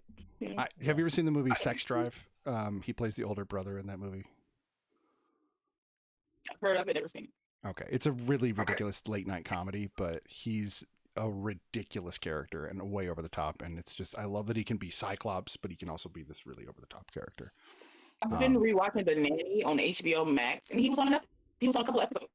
Of which one? The Nanny. Banani? Yeah, Fran Dresser, The Nanny. The Nanny. I thought you said Banani. I'm like, what is Banani? Oh, let me tell you about Banani. That's The nanny. But he Yeah, was more yeah, and I saw him and I yelled out Cyclops. It's like Cyclops, hey, look that's at you. awesome. So, we're all three old enough to have played Sonic games when they were, either not brand new or new, like newish, where they were still classic, right? And I'm so, still playing. how do you guys feel about what they did? Because they smurfed this movie, if you will. They Garfielded this movie, if you will, which is really tricky to mix that CG with human element. They Roger Rabbit. Okay, they tried to Roger Rabbit with modern I was CG. literally going to say that. Like, who framed Roger Rabbit? So, what do you think of that element of this film? Do you think that they pulled that off in this film? They had moments where they did. They had moments where they didn't. The biggest moment they didn't was when he had him covered in the sheet. Hmm. You can tell that was either nothing or something very small or something like so. Other than that, I think they did really good, and I give them props for redesigning Sonic when everybody was pissed off about Sonic looking atrocious because you were trying to like anthropomorphize him, and it's like he's literally not human. So why Right. are you trying to make him right? So I give them props for being like, oh, the fans have said no, and they made it better. So they had good moments and bad moments with that. So All right. I have to agree with that. I my first problem with the film was if you didn't like the smurfing of from the movie Hop, where James Marsden plays another guy who has a CGI partner that he does, and it's almost very similar to that, except for Marsden was like the slacker in the film. Um, you'll definitely like Sonic, and I think it was good. I think what they did well was they added enough Easter eggs in the film that referenced stuff with Sonic, not just the video game, but they also kind of referenced a little bit with the comic books, the Topps comics, and a little bit of the Saturday morning cartoons with them. And so they definitely got, I think, a good balance of like the deep Sonic. Mind you, it would have been nice to have him more at Green Hill Zone and stuff like that, other than having it be like a city in Montana. But Right. regardless. We just got raided by a party of 4 Whoa. from Psycho Punk. Welcome, Psycho Punk. Thank you so much. Brasiah, Lady Crossheart, welcome in, Commander Crossheart. Welcome in, everybody. Thank you guys for raiding. We are in the middle of talking about Sonic the Hedgehog, and we have been kind of on Marvel shtick tonight, as well as talking about video game movies, because my two guests are, Black Girl Marvel, and Marvel Light 20. These are two streamers and TikTokers. If you guys would please go follow them on both TikTok as well as here on Twitch. They are fantastic. Oh, wow. Thank you for the bits, Psycho. You are amazing. Thank you so much. Let me give a shout out to everybody. I'm going to start out with my guests here. I wish I had a moderator. One of these days I will have a full-time moderator. We'll figure that out. But let me make sure that Marvel Light gets his shout out as well. And then, of course, Brosiah, Lady Crossheart, and Psycho all need their shout outs because they are also fantastic. Lala, I agree. The way that they did bring back Sonic and changed it, because the way he looked was so bad. It was so bad. And, normally I'm not a big fan of the fans getting too involved in what's said or done with films. I think that fans can be toxic and change things for the worst. I'll give an example: the Snyder Cut. But agree. This one, they did it right, and it's rare. But I think it's because they just wanted to see the change of the look, and that was it. They didn't say change the jokes or change the way Jim Carrey looked, who was ridiculous, but I think worked. So. Anyway, that's my take on it. As I'm trying to do all these shout outs, I'm kind of talking and doing this at the same time. But yeah, I agree. I think that was the fun element of it, is that he did look like Sonic. He did in the end. They managed to pull it off and make him look right. I think sometimes if studios would actually listen to the fans and really kind of, with a grain of salt, but really kind of hear, like, you put out that teaser trailer, you're gonna watch Twitter and Instagram, and you're gonna get a good representation of what people think of that initial view. And I think for them to go back and redo all of that footage, was the best move that they could. And I think that won people over. I think if the pandemic wouldn't have hit when it did, Sonic probably would have done a lot better in the box office. I agree. And it definitely deserves the love because it was a good fun film, and the fact that they were willing to do that just spoke volumes to the fans. So. No, and okay, real quick, without giving a spoiler, I don't want to say this out loud because it's that after credit scene, but I'm going to say that I liked it, and I know that both of you know what I'm talking about, and they managed to get me excited about the sequel with it, and that's all I'm going to say about that. I did not expect that, even though I wanted it. Does that make sense? I wanted to see that, and then I did. At this point, by the way, Lala, I have killed your video I've feed. seen it. Yeah, okay. I felt like I was pushing you away. I'm sorry. It's okay. It just felt right to not have that little toggly thing, you know, and you are the voice from above. It just stopped. I'll be the Jesus of this channel at the moment. No, so, like, no offense to anybody. Nobody's offended. Nobody's offended. We're good. We love it. And the first 5 or 6 episodes I did of the show, my guest was my co-host was a box of French fries, and that's him up there at the top corner. And so he would just sit on the counter here in front of me, and he would be a ghost voice. And I think it works because it's really the conversation that's more important. You know, people don't want to look at my pretty mug all that much, but you know, I don't know. What's interesting is that Marvelite and I next to each other, our rooms kind of like complement each other, and our color schemes complement each other. It's kind of cool. Anyway, I just noticed that.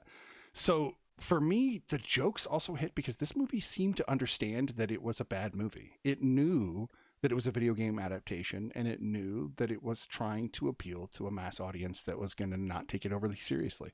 And so it didn't take itself too seriously. Yes. You were talking about product placement earlier, though, Tony, and this movie's product placement is the worst goodness, yes. ever seen in my life. I was embarrassed for Olive Garden. Like, I was so embarrassed for them because those jokes were so not good. If Olive Garden goes out of business, it's going to be a problem because everybody's going to be like, what's that mean? It will ruin everything.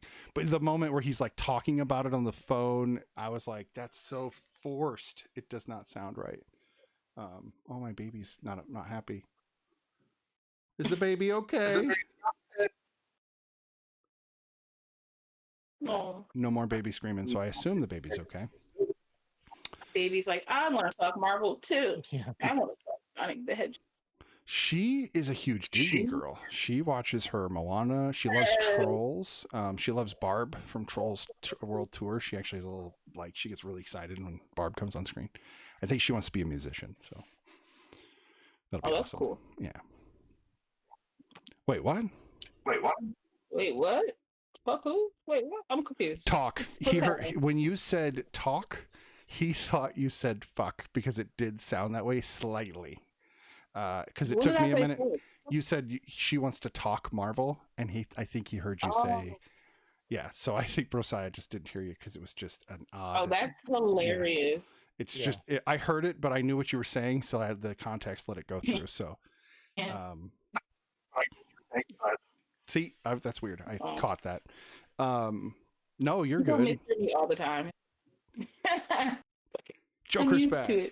Joker's back. Yay, Joker's back. I think you guys would enjoy Joker. He's wait, Joker, are you from the Bronx? You and Gary both from the Bronx?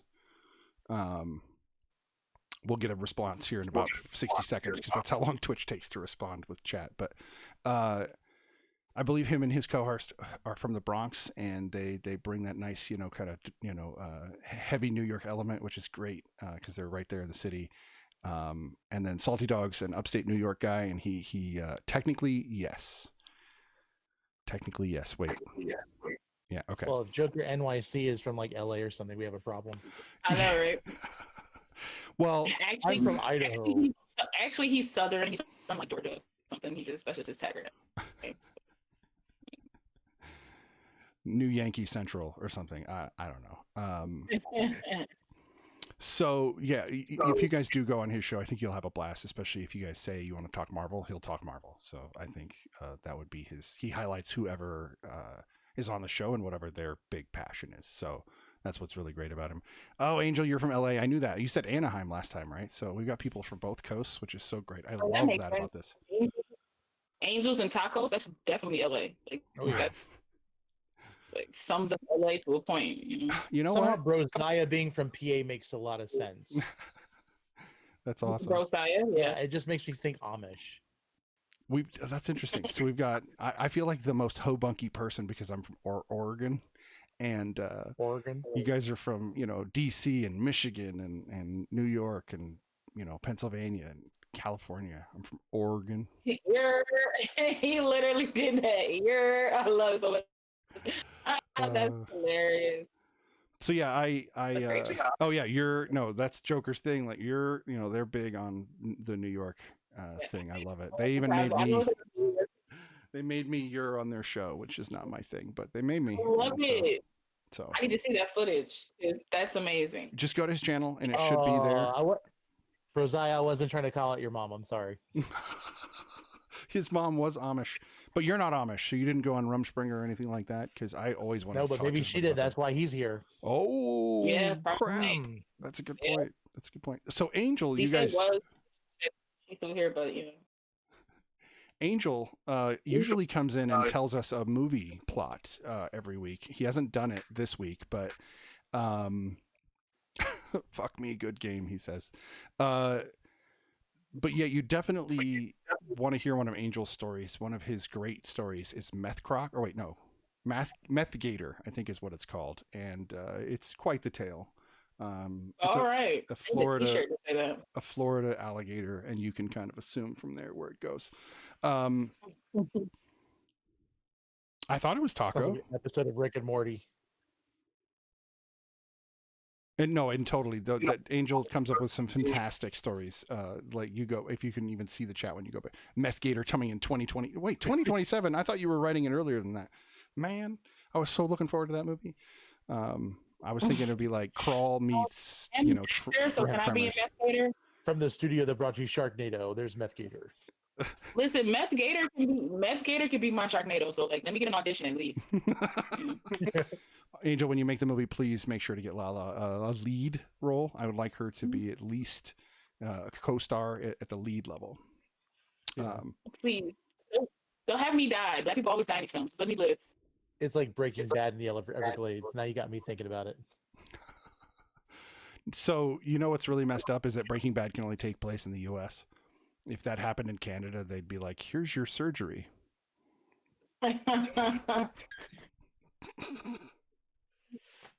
Sorry. I'm sorry. That's kind of true. It's true.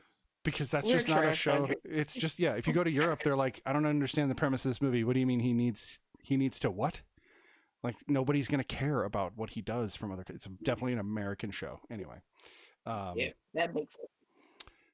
So we're talking about Sonic the Hedgehog from Breaking Bad. What a transfer! What a pivot! That's good stuff. So, it was nice because I liked that it take place in San Francisco. As a fan, so as a West Coast kid, as a person who grew up, I did look. Some of my high school years were in the Bay Area. I lived in the Bay Area from '91 to '95, and so I got to tour the city and go around the Bay Area and enjoy myself. And so I've got that big city experience, just not on the East Coast, which I'm jealous of because I really would love an East Coast experience. But whenever the big city that comes up on the West Coast is San Francisco, I get excited because for me, that's my city. That's the one I'm like, oh, I know that building. Oh, I've been there before. And I'm sure when a DC movie happens, Tony, you're like, oh yeah, I know that place. I've been there 100 times. Wonder Woman 1984 was at a mall that I grew up going to. Nice. So, that's awesome. Yes. That's what I mean. Like, we don't get that in Oregon ever. We have The Postman, Stand By Me. If there's woods in it, it might have been filmed in Oregon. If it has woods. This is going to be completely off topic. So a number of years ago, Dark of the Moon, the Transformers film was filming in DC. And my wife and I decided we were going to just go ahead and try to go to all the locations where they were filming and see them. And this car pulls up in front of us. We were behind the tape. And Michael Bay was so close I could have spit on him. And every day I regret the fact that I didn't. So I actually... I'm sorry. You take it he's a fan? No, the chat is going crazy over here, and I have ignored it. I'm not trying to, but I will get back to them in a minute. But I actually, and I think Lala and I might have talked about this, but I think Zack Snyder is the new Michael Bay with a little bit more artistic clout, and not much, like maybe 4% more. And I actually think Michael Bay is better now because he's staying true to his bad form. I mean, hey, if you gonna be shit, stay in shit, I guess. That's just me. Oops, Their that's just earlier not films you. are better. The Rock with Sean Connery, that's Michael Bay's best film. Like he should have stopped there. He made the perfect film for him. Zack Snyder's best film, Watchmen, maybe. Sucker Punch, possibly. Other than that, I'm not a fan. Yeah, I mean, most I like them. films like is Sucker Punch. Yeah. That was a film that I was like, oh, people are going to like be making films like this now, and everybody's like, no, we good. We just gonna let this film be what it is. Like, okay. Yeah. Well, my problem with Michael Bay was he actually used the same explosion in a number of his movies, and it was just like, really. I mean, it was almost as bad as, and I like this film, Venom, in that car chase scene with Tom Hardy. How many times did they pass that theater? Like literally, like Yeah. You can only get away with that if you're a Fast and the Furious movie and you can have a 500-mile long runway, which I'm okay with in those movies. You could have that runway could have been longer. It wouldn't have bothered me. Those movies know what they are and they are true to themselves, and that's the way it should be. Real quick, let's just check in on chat here. There's some wildness going on. So, Angel and Brosiah might know each other. Meth Gator. Okay, so it was about Meth Gator. You live in Fanboy Stream? Who's Fanboys? Is that a streamer I don't know about? Shitty's got a point. By the way, you guys post these on a podcast. Do we post these on a podcast? So I post them on YouTube, and I'm trying to get better about my YouTube, and I do think I should put it on podcast because it would be great verbally for people to hear these in the car. I think that would get us a long way. Do you guys think this would do well on a audio podcast? I do. Yeah. Yeah, absolutely. Okay. You wouldn't see the video, issues when we cut out. But I mean, a lot of people prefer that though. They're like, they're in the car and they're listening to something and they want to be entertained. They don't worry about videos. They're talking about, and I agree, and I'm totally going to do it. I just got to figure out how, of course. Another step in the technology path. So we've got. You want me as a director? Ooh, dude, I'd rather be the like. It's up a little ways underneath. I did not see them actually be the director. Okay. Yeah, so Joker says I haven't seen Jess in a bit. Psycho, is she cool? And I'm also curious because Jess has been one of the people that's been in my stream every week since I started, and so I'm a little concerned I haven't seen her tonight. And then he says Zack Snyder, and then blank, and then said Snidbits for director, or Jack Snyder. Snidbits for director. Actually popped up in my stream sometime. I'm just trying to catch up here, see what's going on. Yuck, Sucker Punch. Oh, Joker doesn't like Sucker Punch. Yeah, no, that hurts a little bit. Angel doesn't like Sucker Punch either. Hurts a little bit too. Venom. Well, just remember, if you haven't watched the Snyder Cut yet, and you're not sure how you're going to feel about it, just watch it at double speed. It'll be a 2-hour film. You'll be fine. You can even just mute it. Yeah. Really, it's just watch the special effects. Or not watch it at all. Just go watch your day. You're not going to miss anything. Just live your life. And let's be clear, this isn't because we're huge Marvel fans just only. We just, as a film. Ugh. No, I love DC films. And I do not believe that if you are a primary fan of one, type of studio or fandom, that you cannot be okay with other things. And I think DC and Marvel have always had a healthy competition. It's the fans that don't do service. We can love both, and I love Smallville. I've loved all of the like the Arrowverse TV shows. I was a big fan of Man of Steel. We can be a fan of those things. It's not a problem. Yeah. But I'm gonna call you out if you're trash. Like, it doesn't matter. Yeah. If Marvel makes a trash movie, I'll say that they make a trash movie, or I'll say this movie was quite weak, but there are points about it that I like. And I can admit that as a fan. I feel like if you're gonna be a fan, you should know when something's good, and you should be able to be like, oh man, I had high hopes for you guys. This is bad. Like, you don't ride with something just because you're a fan. I'm trying to promote the idea that my opinion is solely mine, and it's okay that nobody agrees with me. And I know that seems so non-controversial, but we're living in a time where if somebody likes episode 7, 8, or 9 Star Wars, they're evil to some people. And I think that's Yeah. kind of pathetic that you would wrap your own identity in pop culture so much that it defines who you are. For me, pop culture highlights who I am, I would say. So Mm-hmm. I pick and choose and go with what makes me happiest, and then you can see what I'm thinking about by looking at the pop culture that I look at. So if you look at what's behind me, I've got both Einstein and Joker because I like to think logically, but I can think kind of psycho sometimes. So like it all kind of works out. But it also just highlights what you enjoy. Yes, I agree with that. Joker and Angel that DC does do animated films and TV show better than Marvel, but Marvel does movies better. Like, that's very true.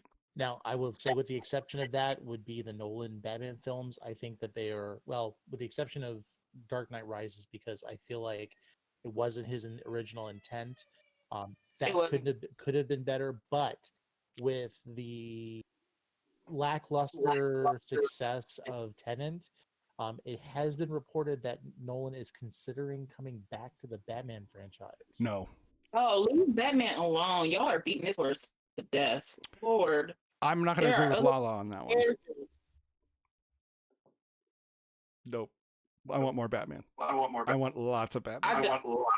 I don't. I mean, I just feel like the only way I want more Batman is if you're going to tell me a different story, or if you're going to come in at a different angle. And everybody thinks we forgot how his parents died. We all know how his parents. Do you want to know? I don't need to see that okay. at the beginning of the film. I want to make this argument because I love that argument. Because I've heard this before, and I love making this argument as to why you always have to see Bruce Wayne's parents die. In order to understand who Batman is, you have to understand his trauma. And the reason that's reiterated in every single film is it's never not on his mind. It's always on his mind. And so to him, that is life. And so it's driven into our heads. So we know that that's why he's out there. He is never. Thank you. And I get it. It's not for everybody, but that's for me why they continue to show it. Because I feel like there's no person. I feel like Batman at this point is like Michael Jackson. Somehow you just know who he is. Okay. Somehow you just know. And I feel like there isn't a person alive, like maybe a baby in utero, that doesn't know Batman's origin story.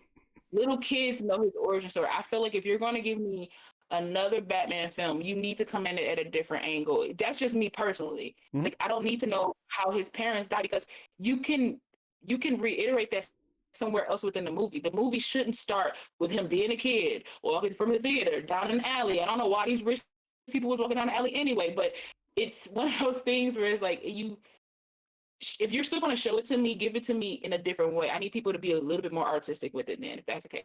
It's the same every time. I'm going to agree with Joker. He says, Spider-Man, Uncle Ben, no thanks. I agree. If you keep doing the Spider-Man, Uncle Ben dies every time, that gets really old. And we don't need that story over and over again, because we know, just like what you're saying, I totally agree. And with 99.9% of heroes, I completely agree. But the death of his parents is as much a part of Batman as the suit, as much as the rogues gallery is a part of him. So like, just like you couldn't detach Joker from Batman, you can't detach the parental death. But I'll just ask though, like, Uncle Ben dying is a defining moment for Spider-Man. So I don't really see a difference in like being like, yeah, let's keep Bruce's parents dying, but not like his parent, essentially, because it might have been his uncle, but it's still his parent. So here's the difference, and here's what I mean by it. With Ben, Spider-Man finally comes to grips with that death and moves on from it and starts to become a good hero and actually starts to do good in the world. Bruce Wayne never gets over his parents' death. It's the only thing that drives him. So to me, it's a cog in his wheel that if you removed it, it would take an essence away from the character. And again, it's the only character I think that about. That's just me. No, I'm just saying, I'm not saying you have to remove it. I'm saying you have to do it different. Okay. Like, every movie that we get is a Batman movie. The start of the movie is always his parents dying. Always his parents dying. everybody knows that. That shouldn't have to be your first scene of a Batman film for us to know, like, oh my God, this is a Batman film. Like that doesn't have to be the first scene. You can reference his parents. You don't like. I don't want to have to see his parents die. You can reference it because we all know that it happens. Like you don't have to see something for somebody to be like, yo, this happened to me. Like because in real life, sometimes you don't see trauma in your friends, like what happened, but if they tell you about it, you can feel it just as powerful if you did see it. You know what I mean? Like I want more artistic, like because okay, because Joker said that Batman is like relatable. I can't relate to a rich man, so I can't relate to a rich white man. But I do relate to the fact that like at the core of it, he is human. He's a little boy that lost his parents. Right. I just need people to be more. I need directors, writers, whoever, to be a little bit more artistic now because it's been so many iterations of Batman. How are you going to tell his story that I'm not bored with it already the moment I sit in the theater and it starts? That's a fair point. No, I do appreciate that point.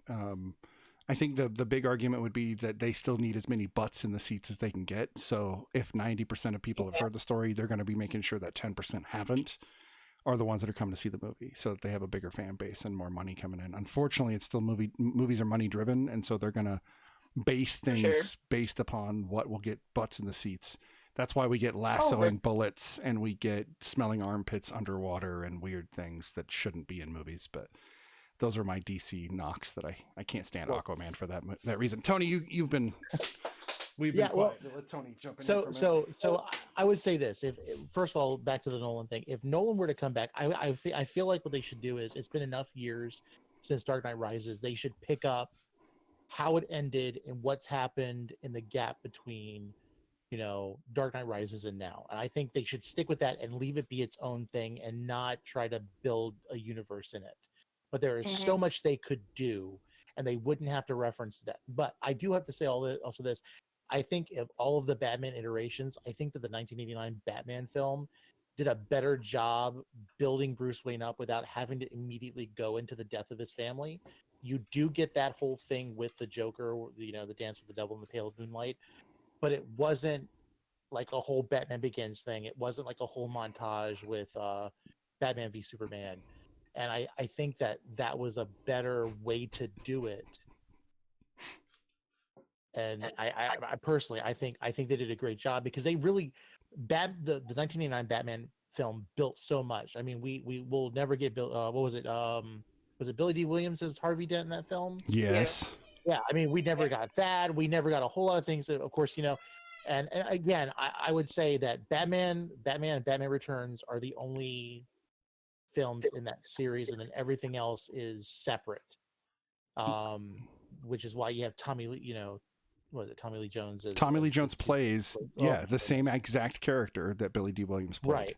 But I don't think that they were in the same world. I think the only thing that transferred over from Batman and Batman Returns was Alfred. And that's just still the same universe. That's the thing that's weird. Yeah. It's still the same universe, and it doesn't feel like it is because they put so much Technicolor in it, but it's still the same Bruce Wayne. It's still the same Batman. I call that one the fourth or the third one, Lips Batman, because Val Kilmer's lips just kind of hang out there for everybody to see. Well, the moment that Tim Burton stopped directing it, I felt it was different. So, well, Joel Schumacher. Anyway, we don't need to go there. Yeah. So, oh damn it! I had a thought and now it's gone. Sorry. No. That's how this rolls. And we were talking about Sonic the Hedgehog. I know, right? Not anymore. So, really we build a foundation with the movies we're talking about on the show, and then we talk about whatever we really want to talk about. No, I just want this to be entertaining, and I want to talk about movies. So that's why I have a chat. If the chat wants to talk about something else, we can try to, we'll still guide it back. We'll still talk about it. But as far as Batman nipples, let's talk about Batman nips. Okay, that was crazy in the 80s. And the bad sheet. We didn't need the definition of his nipples, folks. They did nothing. They served no purpose. Okay. So what's the best bat suit? It caused the conversation. That's all it did. What's the best bat suit? Robert Pattinson's is the best bat suit. Really? I think it's okay. I like Affleck's bat suit because it's that gray and it's kind of got that like classic look about it, but it looks like actual armor. Yeah, Yes, the back credit card Joker. That's hilarious. I was gonna fancy. make that joke. I like the Dark. I really like the Dark Knight suit, the second iteration after Batman Begins, because I feel like with those films you kind of learn you heard where the technology came from. Mhm. Instead of just like, oh, it's a suit. It's like, no, this is an R&D in Wayne Enterprises. Let's commandeer it.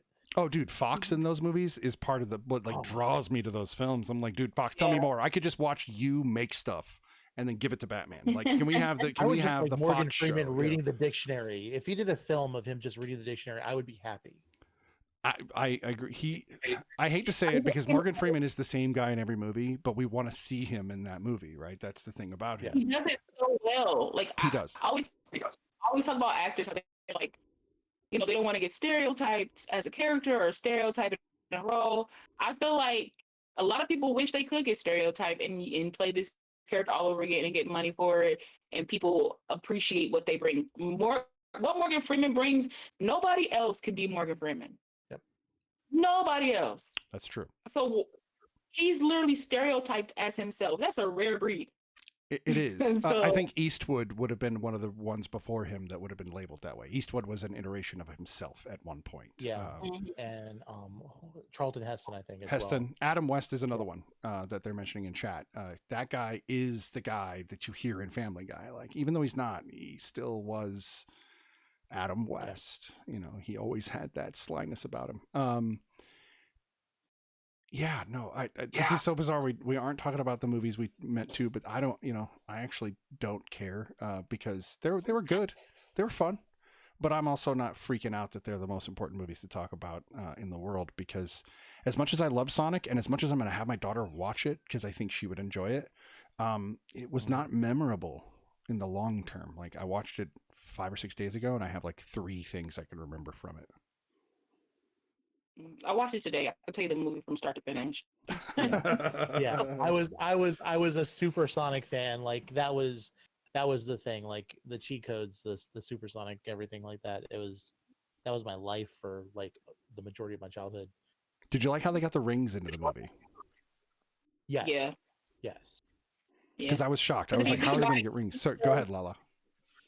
I'm sorry, but like, even you can think about, like, even in the game, his rings transported him to like the bonus zone, like the bonus game. So the fact that they used that as him being able to travel, I was like, that's genius. I was like, that's smart because it still plays into the video game aspect. So yeah. And Sonic the Hedgehog 3, they opened up they always had the lamppost portals, and then there also was the secret hidden, the large rings, and those were what got you into that sphere zone. And the fact that they used that as like the warping to different dimensions was great. I love that part of it. Well, and with stories like this, oh, I'm so sorry, Lala. Go ahead. Go ahead. I was gonna say, one of my things that I like about video game movies is, to me, they need to bring the aspect of why. Why is this happening in our world now? Because Sonic should exist in his own world, and we don't want to watch the movie about him in his own world. Those are the cartoons. It's not going to be as exciting for adults to go watch. So they had to bring it to our world to give adult and human problems for an adult audience that would sit through a kids movie. And I think that's what most of these kids movies have to do in order to bring an adult audience. Because if there's not something in them, they kind of get boring. But what they did bring into our world was creative. The person that was protecting him, had to save him and get him somewhere and it was far enough across the universe. I got like a Stargate feel. And they're like, here, go through this portal to the other side of the universe and hide. I was like, oh, it's like Sonic meets Stargate. Oh, that's weird. And the Robotnik thing, I love how they got him into the movie by having the Joint Chiefs of Staff basically like, just let him do it. Just let him be a part of it. Yeah. I mean, I really feel, and I feel if they do this right and they keep going with the Sonic franchise, they had to explain why Robotnik was in Sonic's world, and I think we're going to see in the next film them going back to Sonic's world. And if you look back at the video games and everything, Robotnik was the only human in the series, and so trying to figure out like how he played in. I mean, let's go back. So you had the Enchinda clan, Knuckles clan at the beginning. You have all of these setups, And then, okay, so we've got to get Robotnik into this world now. How are we going to do it? Let's make it on Earth first. And then, Sonic's going to mature. And I think with the the thing that we talked about at the end credits, I think it's going to lead to, Robotnik wants to come back, but he's going to he's got to build up an army along the way. And I think we're going to see Sonic have to deal with that. But I feel like really think it's going to take us off. That makes sense and it's smart because in the game, like he was already really crazy, right? And so in the movie, he was like not so much like crazy, but he was like, kind of aloof and, kind of like a little nuts, but not crazy. But for him to be isolated on an island where there's no other humans, full of mushrooms, it plays into the how he got as zany as he gets in the video game. So that it's like they tied up a lot of things that made sense. And then on top of that too, they made Sonic because they kept calling him kid, which they never say how old he is, but you could tell that he's probably like 13, 14, something like that. He's like a teenager. So for him to kind of like grow up in this world that's going to get to know him, that's a whole thing to explain too. Like they're living in a world of like a hedgehog that can talk and do things. Like that's another thing that you can explore too. So I enjoyed the film. I thought it was lighthearted. Like everything doesn't have to be Oscar nominated. I just enjoyed it for what it was. I agree with you. And I love the little nod when Robotnik's little portable lab went out and he opens up the circuit box and you see where it says Badniks. I just love that. Yes. I like that the theme music was beautiful. Like the music, like at the end where it's like the end and everything's like hunky dory and like Sonic pretty much moves in with them. They play the Green Hills theme in like a beautiful melodic type of tone. Like that was beautiful. I was like, oh, I forgot about this. Like I lost my mind a little bit. Like this is so great. So it was just nice. The Angel, I completely agree. I'm glad they redesigned him too. Joker, he claims to be a hedgehog, but have you seen a real hedgehog in real life? Laughing my ass off. Yeah, no, he doesn't quite look like a hedgehog, but he does have quills, and I thought that was kind of fun. And they actually made a prop out of one of those quills, obviously, because you can see James Marsden holding the quill, which I thought was fantastic. It kind of made me want one. I was like, oh, that's a real prop. I'd like it. A Sonic the Hedgehog quill would be dope. I would just put that in a little glass case and be like, look at that. Anyway, I think that the origin story element, I'm not a huge fan of origin stories most of the time just because they kind of dredge through it. And this is a little bit alluding to what you were saying about Batman, where the origin story can become too much too often. But for an origin story, I love the way he got his shoes from the little girl. I love the way that he started to find his powers. I loved that he was fast enough to do the baseball scene. I really dug that scene, that he was so fast that he could even just play with, be his own friend. And at the same time. It was, but that's why I liked it. It made me bond with this little blue demon, this little blue devil. And I loved when he ran around the track and started digging in out of just kind of pure desperation. It made me believe what was going on. I was like, oh, he didn't mean to do that. Okay, this is rad. Little elements, but I also try to watch those movies with a kid mindset where, like, if I was 12, would I enjoy this film? Would my 12-year-old self have enjoyed this film? And I think my 12-year-old self would have been like, dude, this is the greatest movie ever made. Like, I got to go play Sonic for the rest of the day. So that's honestly, just I did that. I saw the movie. I was like, oh, I got to go play Sonic. And it made me go play Sonic on my Switch. Nice. But that scene with the at the baseball field or whatever, he I always laugh at that scene because it reminds me of I don't know, I just pulled something else out of it because you see him reading the Flash comics. Yep. Right. In his cave. And then for him to cause like a power outage, it just made me think of the Flash. And I was just like, I kind of felt like it was kind of like a nod, maybe just a little like, like a week in a gun to like the Flash because he was like reading the comics. And I'm like, but I thought that was funny. But I also do like that they spread out like everything that we loved about Sonic, they didn't give to us right at the beginning, right? It could have ruined the film if he just knew all these things about himself. But the fact that he learned that he's kind of indestructible a little bit, like, like at the hilt of his powers, the fact that he can channel his own like that electricity. Like when he was like, I think you have something of mine, and he gathered the power back from his quill, like learning these different things about himself. But I love that they saved him with the power of friendship, though. That always makes me laugh too. Yeah. I love that He was like, message, though. It's a great message. I got a Yeah. friend, I'll come back to life. No, I love that he was desperate to have friends, and him being. It's okay if Sonic creeps in through my window and like spies on me watching stuff. I'm okay with him being a weirdo. Nobody else is allowed to do it though. Yeah. Yeah. Everybody be careful what you're watching with your windows open. That's all I have to say. Just make sure it's Speed with Keanu Reeves. You can never go wrong. I loved that. I loved all the puns, like these little fun. Like if I was a speedster, I'd be like, look at all these speedster things in their pop culture. They obviously love me. I just can't tell them about myself.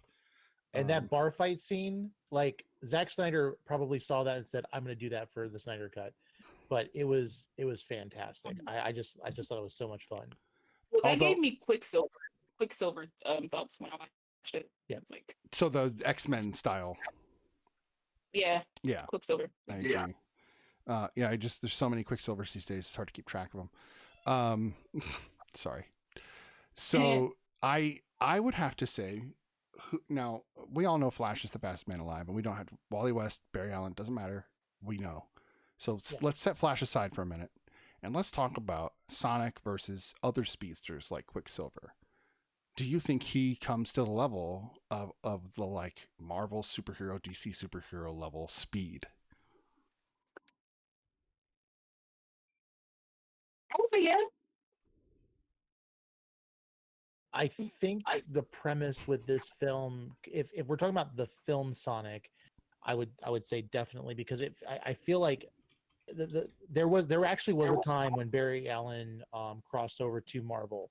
There was a point where he was thought to be dead in DC, and then there was a guy with like a tattered red suit in the Marvel comics that was faster than even Quicksilver. Mm-hmm.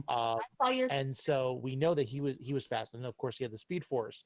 But when you look at Sonic's power, it is so similar to the Speed Force in DC that you have to imagine that if he's going to be at least as fast as the Flash. If and that would in essence make him faster than pretty much everybody in Marvel. Mm-hmm. I agree. Because plus his like his power doesn't seem to be connected to something. It's like within himself. So like I feel like it's kind of like the ish where like you can't really measure it because it's emotion based, right? Because his powers like kind of went like full hilt when he would get emotional. Wait, so you're saying? Oh, sorry. Go ahead. Go ahead. So you're saying that he's essentially like Flash meets Darth Vader with the ability to control the Force, but also the Hulk, where the more emotionally gets, the more energy. Yeah. So he's like these three characters in one. Yeah. That makes him stupid powerful. No, but I do, because it was moments where he was when Donut Lord, because that's what I'm calling forever. Besides, he was like, yeah, I'm going to leave. He got emotional about that, and his power started going crazy. He didn't even realize it. Like, he's still at like the beginning of like his ability. So, I feel like he might be as fast, if not faster. I like it. I like it. Did you read what Brosiah said? Yeah, I like that too. I thought that would be a great idea. I'm reading it now. Yeah. So I agree with this. Smash Brothers would be great. Because one of the movies I want to review during this month is Detective Pikachu. I have seen it, but I would like to watch it again. So I think it's a perfect opportunity to review it because it's a fantastic film. And in a sense, it's the same universe as Sonic. It feels very similar in the way that they design the characters, and they could easily, since I think Nintendo does own Sonic at this point, I think that they could easily do a crossover film with all these characters, but it depends on if they make a good Mario movie. And how are you going to get those two little bros in this world and not have a Garfield fiasco? I mean, I feel like if we're going to do origin stories, Sonic has to be the Iron Man of this. Right? Like he literally still has the all those rings, right? And he only knows of a certain amount of worlds that he can travel to. So who's to say that he can't travel to wherever the Super Mario Bros. World is? Through the rain. Yep. You know what I mean? So I feel like if Nintendo decided to make a like connected universe or something like that, which I think is very dope. Wait a minute. That you brought that up. I think that'd be very cool. Wait, they already did. He went to a mushroom world. Yeah. Yes. Yeah. Why did that just dawn? Oh wow! I'm gonna knock all my equipment over. That just dawned on me. Okay. Think of it this way: they could definitely do the Marvel. They could do the Marvel thing because they don't need Infinity Stones. They've got Chaos Emeralds that could be spawned throughout all of the different worlds. Exactly. I don't know if they'd ever do it. Could they bring Mega Man in on this? Like, wouldn't that be awesome? That's just me. I was a big Mega Man. I just fan want back in the day. Samus. I just want Samus. Everybody does. I was a big Mega Man fan. I love the music. Anyway, that's just me. But I totally my brain is like I didn't put that together. You guys are awesome for that. Mario has pipes to a different world. That's a good point. I'm here for it.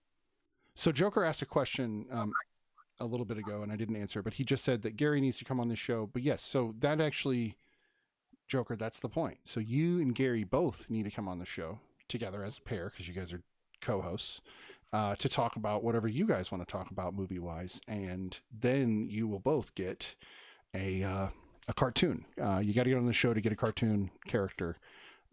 So if you look closely, everybody, with the exception of Jessie, but she's also my only moderator, so she gets an automatic cartoon character. Rockman needs his own movie.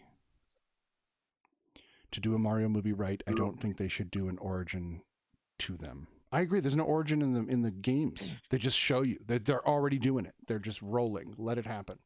What they do is they have Sonic lose in the next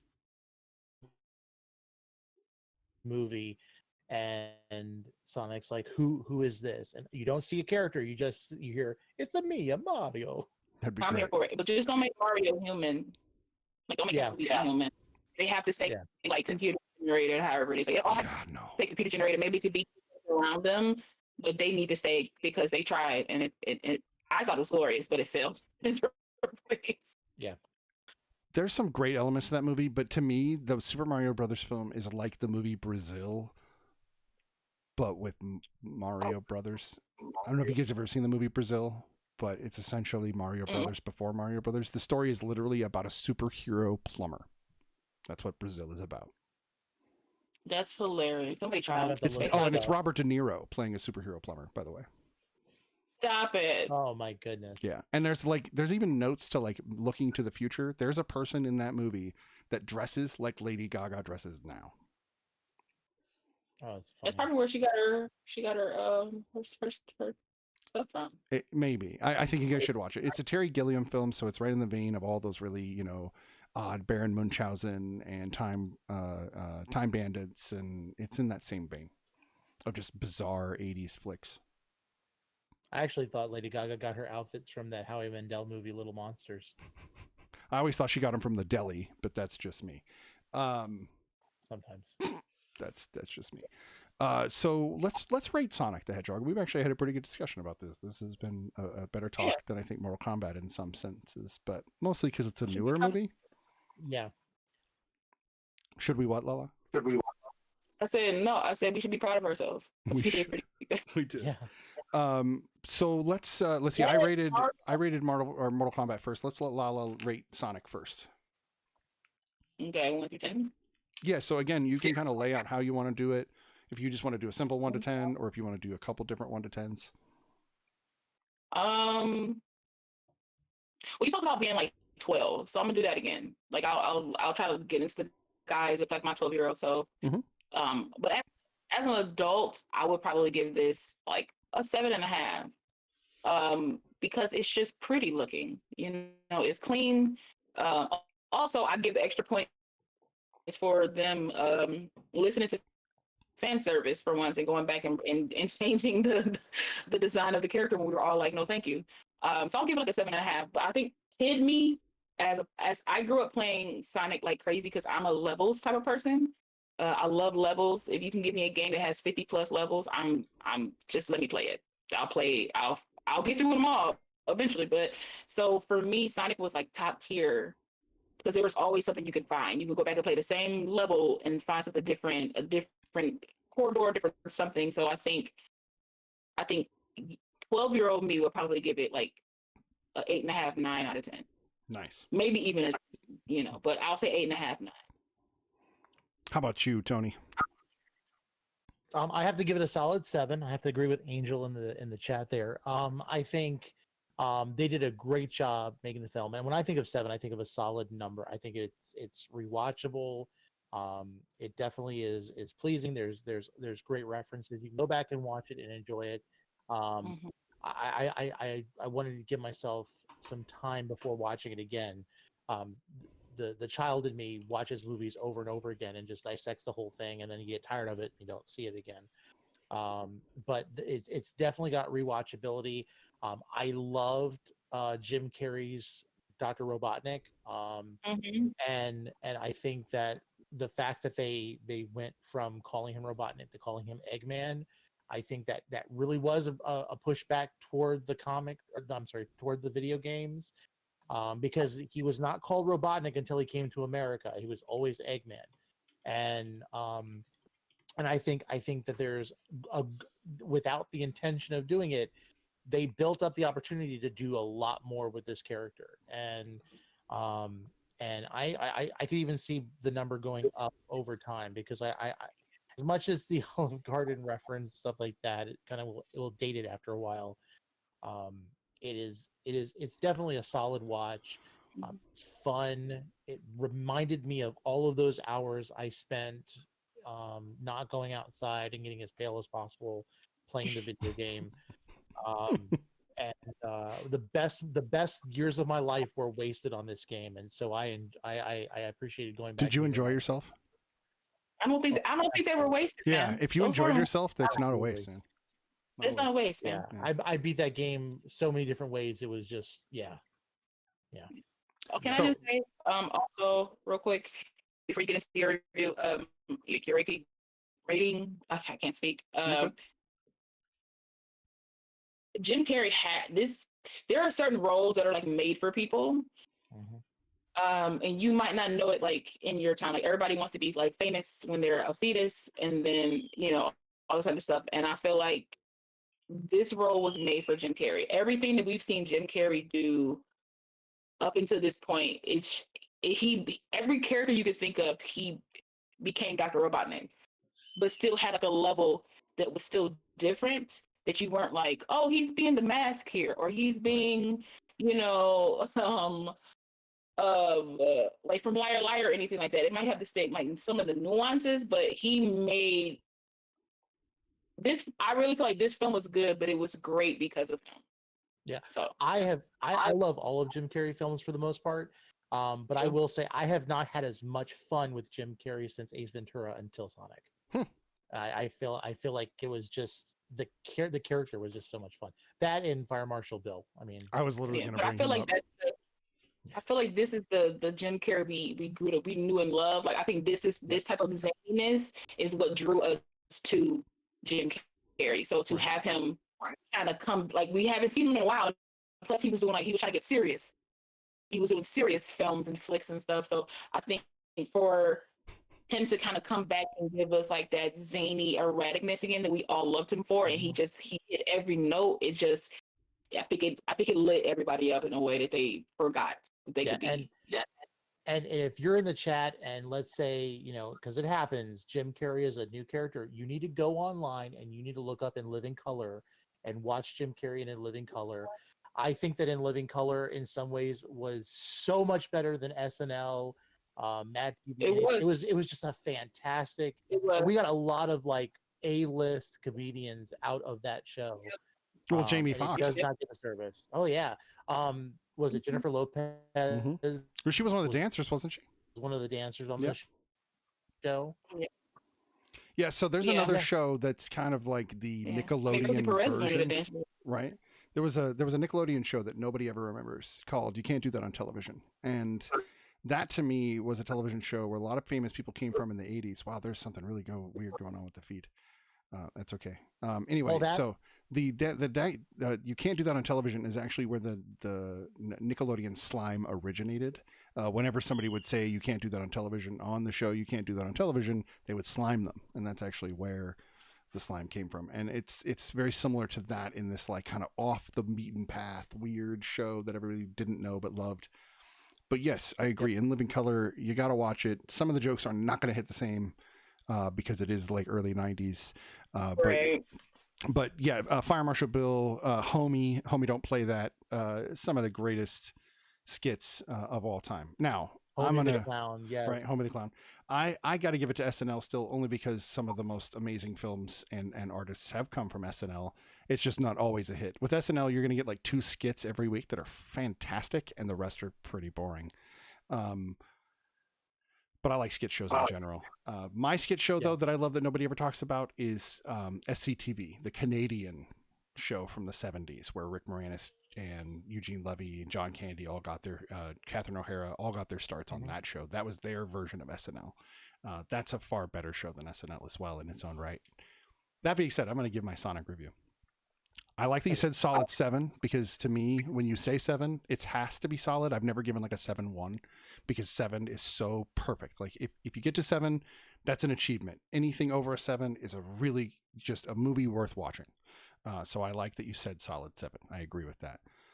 And I agree. It is a solid 7. It has rewatchability. It has the nature where a parent could watch it with their kid. It has elements of throwback to when we were kids and enjoy the character.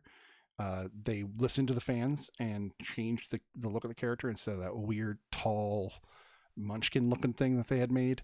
And ultimately, I agree. Jim Carrey apparently got the right to just do whatever he wanted. They were just like, you're this guy. Go be this guy. Hello. Thank you. Thank you for the follow. I am Gina Marie. I am Gina Marie. Where does that name sound familiar? I am Gina Marie. I think that is somebody that came over from TikTok, I believe. That's awesome. Thank you so much for the follow. I'm here with Marvelite20, who's a TikToker and Twitcher. I'm also here with Black Girl Marvel, who you cannot see because her video feed has been having problems, but she is also a TikToker and a future Twitcher. So if you could follow both of them, here I'll do a shout out. I wish I could shout out for TikTok. I'm gonna have to figure out how to do that. I think you guys would enjoy that, right? Oh yeah. Yeah. But either way, follow us on Twitch, TikTok. I mean, if I'll let you you. look for Marvelite20 on TikTok, you're gonna find me. It's the same as my Twitch channel, so that's not a problem. Yeah. Boom. Yeah. Same. So there's them on at least Twitch for you. I'll figure out how to do the TikTok next time. I still have much work to do to improve the stream, but it's an ever working progress or progress in order. So 7 out of 10, I think is a really solid flick. I think everybody should watch it at least once. Go enjoy it. Don't walk with walk in with any expectations. Just go and enjoy yourself. It's a roller coaster fun. Fun time. Wow, I think I'm getting tired. Yeah. So we have one more film, and I think that's the perfect amount of time to kill this film, because it's not going to be that long of a review, because I don't know if we're going to have a ton of ultra positive things to say about it, but we'll get into it. So we're gonna talk about Resident Evil, and I actually I started with Mortal Kombat. Lala started with Sonic. I'm gonna have Marvelite Tony go ahead and tell me, what do you think about the rewatch of Resident Evil? Okay, so like I said, with when we were talking back about movies and how they service to the video games, Resident Evil was that perfect mix of, we're going to use the title of the film and we're going to have the premise of zombies and do nothing about it whatsoever. Let's just go ahead and not even talk about Raccoon City. We're not going to talk about the haunted mansion and really dive into any. They have the ability to do something really fun with this movie, and I feel like they said, you know what, we really like Lulu off of Fifth Element, so we're just gonna put her in a film, make her do some really cool stuff, and we're gonna put in some zombies and have a couple references from characters from the franchise, and do nothing like this, and people are gonna love it because it's gonna start off the whole zombie craze, and that's exactly what it did. We did talk about the T virus. We do get that, but it doesn't really pay homage to the first game. And people had a problem with the Resident Evil video game because they did not know it was about something biological. They were convinced it was all like satanic and witches, and they because some people never made it much farther than some of the first few levels of Resident Evil because it terrified them. This movie did not terrify me. No. It was cheap jumps. I think the best thing out of the best thing out of the film was that stupid laser hallway. I like that I thought hallway. that was really cool because I didn't expect it. Especially when it went all like grid on him. Like, that was great. Yeah, it was basically, I would say that this is like, this was Paul Anderson, right? This was the Paul the W.S. Okay. Anderson. Okay, so Paul Anderson did something that Bryan Singer did with the X-Men. It's like, we're going to take the premise and the characters of the property and we're going to reference what they were, but we're going to do nothing with it. Let's just take all the toys out of the toy box and yeah, that's it. And I was going into it. It was exciting because it was like a zombie film, and we didn't get to have a whole lot of zombie films past, Day of the Dead and all that kind of stuff. But yeah, I wanted to like it. I think I liked the sequels better because at that point I just realized it's not the game. And you're just watching it for the actress. But yeah, that's pretty much my take on the film. I think that's as far as I can really go. Okay, that's fair. Lala, what do you think about Resident Evil, the 1990? What was it? 90? Was it also 90? No, it wasn't 95. It was like 90. No, that was 2002, I think. 2002. Okay, 2002. For me, I didn't play the games, so I didn't know what Resident Evil was. Doing research, I was like, oh, it's a video game turned into a movie. Okay. I didn't really care. But as Tony so eloquently said, they liked Lilu, and so did I. So I was like, I'll give it a go. And I honestly forget that this film exists. Like, I really do forget that this film exists, because I'm gonna agree with Tony. I prefer like the later ones, even though I think after it got to like a certain point, I was like, y'all can stop. But they didn't. I forget that the first one exists because honestly, it's a lot of build a story that tells you nothing. Like, they give you that beginning where they're like, the Umbrella Corporation, they read off all this stuff to you just so you can be like, oh, I feel like I'm a part of the video game. And then when you get into it, it's nothing video game like. And the story doesn't really drive home to me. It ends just as it begins, boring for me. The only thing that I liked, honestly, from because for a long time, I used to get mad at people like, but spoiler alert, if you haven't seen it, like, she loses her powers, I guess, down the line somewhere in these films, but she can still kick butt. And I was very confused. I was like, how can she still fight? And people were like, remember, she used to be on the military. Like, she used to be, I was like, oh yeah, forgot about the movie. So, because they really didn't like really establish in this first film who she was. Like, they were like, you just work at the corporation, and and she keeps having memories. Her memory keeps going in and out. It was a cluster of a lot. And like I said, this movie, I preferred like the second one, I think, when she's like fighting Nemesis, and it gets more like she has like, because at the end I think she gets the T virus. So in the second film, it's like her all jacked up from the T virus, kind of like showing off her skills. So like the action is what I was there for. But this first one was like a weird origin story nobody asked for. Yeah. And I like, the only person I like, It wasn't Michelle even that, Rodriguez. really. It wasn't really. I like Michelle Rodriguez. Like, to me, I like her in everything. Like, she has a certain tone to her voice and likability that she brings to everything she does. Other than that, I was just like, everybody needs to die so this movie can end. So Yeah, So but of course, even the main actress died multiple times throughout the franchise and still came back. so I've only seen the It still first came 2 back. films because that's how Oh, bad they you're get, lucky. and I own all of them. That's the really ridiculous part. So for myself, I agree with the Lilu thing. Right at the time, Mila Jovovich was very, very popular. She was doing Oscar worthy acting in things like The Messenger, and really bringing it. And I loved her. Like she was, I love the movie Cuffs, which was like her first film besides like Blue Lagoon, and I grew up loving her. So when Yes. she did Resident Evil, I was like, dude, one of my favorite video game franchises of all time. And then, which it's not anymore, but at the time it was. And then, her and sure, horror. I mean, it had everything. It had everything I wanted. And so I watched that movie going, yeah, this is cool. And at the same kind of like fan garbage happened to me where I like fell in love with it because I let it fake me out because it had all those little fan service moments that I was like, oh, okay, so they tried. I'll let it go. And then Alice became a big thing. And then like the second one, I'm like, well, where's Jill and where's Chris and where are all my freaking Resident Evil characters? Like they didn't bring them in until way later from what I've heard. Again, from what Yeah. I've heard. And I wish they would go back and do it. And my biggest complaint about the first film was that it wasn't a mansion. It was, they were underground in this giant and I'm like, okay, that's a part of the concept. And they get into that in the story, but not in the first game. In the first game, it's a horror movie mansion. And that's what made it so brilliant. When those dogs burst through the windows, I jumped. I mean, I like literally came out of my skin in that video game and playing on PlayStation. When those dogs came through the window, I felt sick. I was like, I have to stop playing this game for a minute because I'm so scared to go to the next room.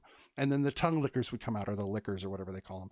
And and of course in the movie they show that. And I'm like, oh, look, it's the thing from the game. This must be cool. And that's the thing that fans don't analyze the film. They just get sucked in by the extra bullshit that the filmmakers are willing to put in there to entice you.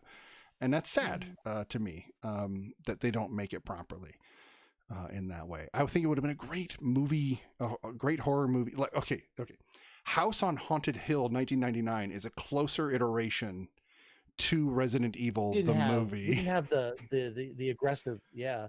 They didn't have the aggressive vines. They didn't have, the puzzles I mean, they had so much that they could have worked on, and they could have kept it a small, lower budget film and just got really good interactions, and they just lost that opportunity. They wanted to do something bigger, and they wanted to go, the way of the 90s films, and I just made me sad. Well, I feel like these movies, because it's 2002, right? Like, Yeah. I really feel like by the time you get to like 2008, technology didn't get didn't stay nice, because you can go back to Iron Man and be like, that's still good graphics, man. That's still good stuff. I think anything before that, it doesn't hold up as well. And even at the time, like, it still didn't really hold up, because I think they covered up like the zombie dogs. I think they covered them up in like jelly and stuff. Yeah. It just looked. I want to cut in on that. No. So going back, I think it looks good now. I agree that it looked bad then, but now watching it this time, I was like, oh, that's the only effect that's holding up, because it's a practical effect, so it still looks good. So it still looked a little weird, but it was better than the CG, so it actually got better over time, weirdly. But I agree with you. They could have done some puppeteering, like I didn't realize Goro was a puppet at the time, but I mean, they could have done some puppeteering with like the lickers and stuff and made it more practical, and it would have been a lot better than what it was. Right. So there are two things Mortal Kombat and this movie both do that Sonic did not do, and that is exposition. So these movies have a tendency to, and I'm saying these movies as in video game movies or like low budget roller coaster films, have a tendency to cram exposition into one or two lines so that you can get all this backstory. And there's some movies where it works, like the Godzilla films, they can do it and I'm okay with it. But when you are Prince Goro and, the Shang Tsung comes in and goes, I saw Princess Katana, and Goro goes, you mean the Emperor's adopted stepdaughter? Like, oh God, dude. Wow, you're supposed to be a vicious, evil, four-armed killer, and now you're having a conversation about family origins? Like, it just doesn't work. And so those movies fall apart because people open their mouths. It's like watching the second Independence Day movie.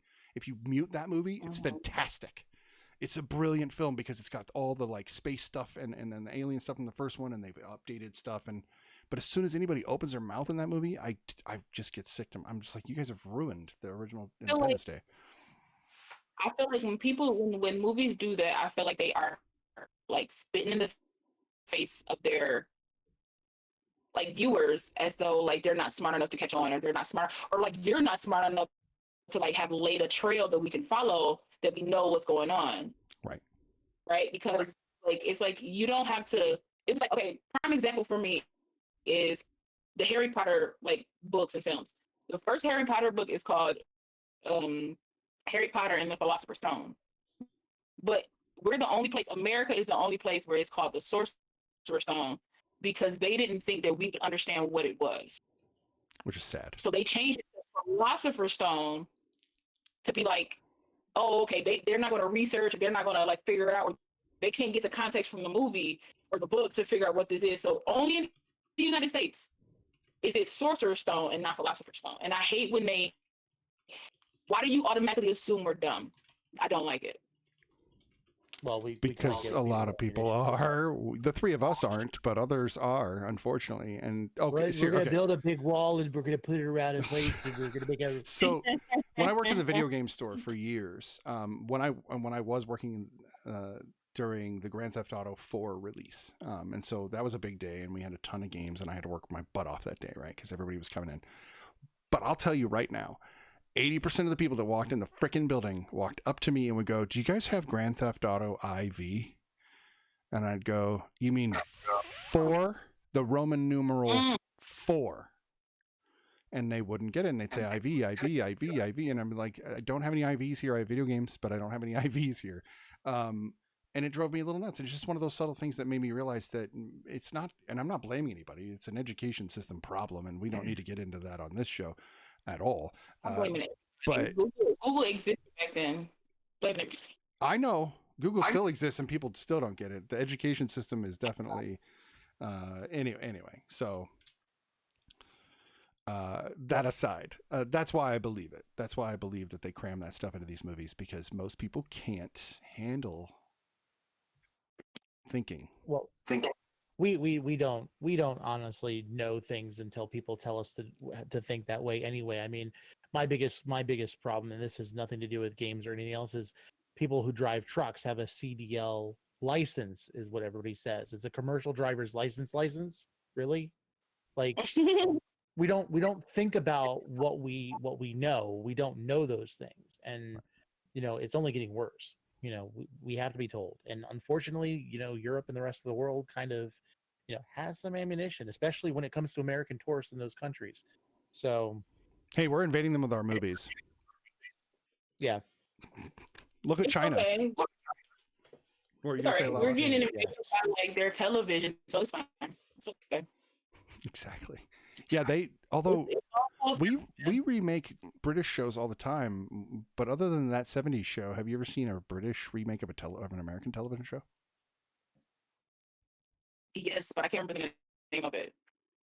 Because they remade that 70s show in Britain, and it's the exact same story, but they just called it something else. The same dialogue and everything. Yeah, same character names, the whole deal, which is just hilarious. It does not work. There's a TikTok where someone actually posts like a scene of it comparatively between the two. I saw that. It's crazy. It's weird. I love it though. No, The Office goes the other way. I'm saying this. So The Office started in Britain and came here, which we do all the time. Mm-hmm. We take Canadian shows and British shows and Australian shows and we remake them. But when does it go the other way? How often do you see American shows made into British or Australian shows? Pretty much never. Because it all depends on how much British television you watch, I feel like. That's if you don't watch a lot of British television, you know if they made our shows. I do watch a fair amount. I do watch a fair amount. But I will say this. And you in particular. Go ahead. No, you're fine. I'm not saying like you guys in particular. Oh, okay. I'm saying like the world as a whole. You wouldn't know if these British television or even Chinese, however you want to look at it, are if we're not watching their stuff, how we push ourselves on them, we wouldn't know what they would be making. That's a good point. That's all. Right, but at the same time, I will say this: you will see more American shows in syndication in other countries. They won't remake them; they'll just do it because they can get our humor, they can get our references. It just doesn't work the other way around. We have to we kind of have Sure. to Americanize things because we won't get it. I guess there are only some Americans who enjoy the Monty Python British humor type stuff. Most Oh, people I don't, love but I that love it. stuff. I love it. I'm a weirdo. Mental floss. Ooh, throwing. Ooh, what is this? What is? I'm gonna look at. Oh, I can't click a link or it'll screw things up. I'll look at it later. But I'll take a look at that link later. Okay. Um, I'll send it to you in Discord. that works. That works. Again, if you guys have not yet followed Marvelite20 or Black Girl Marvel, please do go follow both of them, both on Twitch and TikTok. And if you're not on TikTok, you should be. Yeah, It's very true.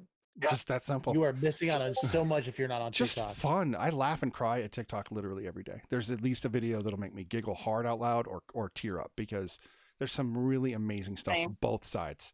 And then there's people you want to avoid, but that's easy. Just avoid them. Yep. Literally, I'm at the stage where if somebody says anything even crossways to me in my chat, I just block them.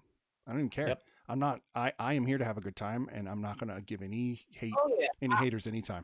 I don't believe in arguing with people. I do believe in having like fun discussions. I think me and you, Eric, talked about this. I was like, I'm down for like a Marvel debate, or maybe I don't agree with your take or however it is, but I'm not down with like you trying to force what you believe on me, regardless Right. if it's Marvel or DC. Or let's just have let's agree to disagree. But here's my point. Here's your point. Let's have a great conversation, man. Like maybe you'll find some elements in mine, and I'll find some elements in yours. We can meet in the middle, but other than that, like let's just have a good time. Let's not throw jabs and be like, you're stupid for not. No, this is fictional things. Let's just have a good time and just let it be that. Yep. Agreed. And there's not even anything wrong with getting really heated in that debate, but at the end, shaking hands and going, all right, Soups is cool, Batman's this, or whatever it may be, whatever it ends up being. It's when people take it personally, if people take it personally.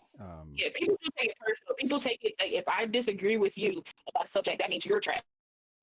Like, that's how people see things. Like, I don't agree with this, so that means I don't agree with you, and that's not how things are.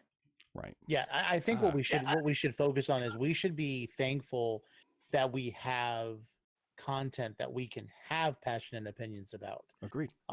It's like, okay, it's just like with food, you don't like seafood, but I love seafood. That's great. That's more for me, but that means that there's stuff that you love too. And it's finding that, saying, okay, like you'll never say like, I love Marvel, but I'm never going to just say Marvel is the best. There's nothing else. Right. Because I love Die Hard. I love RoboCop. I love, video games and everything else. It doesn't mean, it's just that this is what is most prominent for me. And it's just like you were saying earlier about Star Wars. Some people are going to love the sequel trilogy. Some people aren't. I'm sorry. Grogu is my spirit animal. But you don't have, you can just choose what you like and then just leave everything else behind. You don't have to be so angry about it. And it's sad. People get so mad, and it ruins, sometimes it ruins things. It ruins a great conversation that could be had, or it ruins it because it's like people want you to agree with them so bad that they can't just accept that, like, I might not like it, but you like it, and you live in that space that you like it, like I'm going to follow so hard up with for people. I totally agree. There's this thing about people to where they take personal ownership in it. And if you don't agree with them, then there's something wrong. And I don't understand that. And again, I like that you brought up food. I love sushi. My wife can't stand sushi, and yet we're in love. How does that work? I love sushi. I do too, opposites attract, man. But for fandom, the idea that here's what the point I wanted to make. So let's use Ghostbusters because that was brought up. So there are 2 Ghostbusters movies. Most people love the first one. I don't know anybody that doesn't think it's a pretty solid film. And then most people have fond memories of the second one. There are some arguments to be made that not everybody loves it, but as a duology, people love it. Then they make this new movie. And if you haven't ever played the game, by the way, it is the 3rd film. Go play the game. Anyway. The game is fantastic. It really is, because they get all the original characters and you are the 5th Ghostbuster. So anyway, that aside, this new movie I enjoyed. Most people didn't, but I actually did. I let it go and I just enjoyed myself. I didn't like when they had the effects going off the screen, like outside of the widescreen bars. That bothered me a little bit. But other than that, I had a good time with it. Now, people will be like, well, how can you watch that and still enjoy the first ones? I'm like, because I know they exist and I can watch Ghostbusters as its own film. If you don't like the new trilogy of Star Wars, then in your world, it doesn't have to exist. Don't own them and don't watch them. Exactly. It's not hard. Yeah. Like, I don't get that. Like, you can Don't watch the original disrespect- films, you know, and just watch those. Don't Yeah, disrespect and other people for liking them. Yeah. I really hate that. I really do. yeah, and see, my biggest problem with the remake of the Ghostbusters film was because it tried to get rid of the past. It's like, just own it and just do your thing. Don't do all that extra work to try to make it your own. Just tell a story and have fun with it.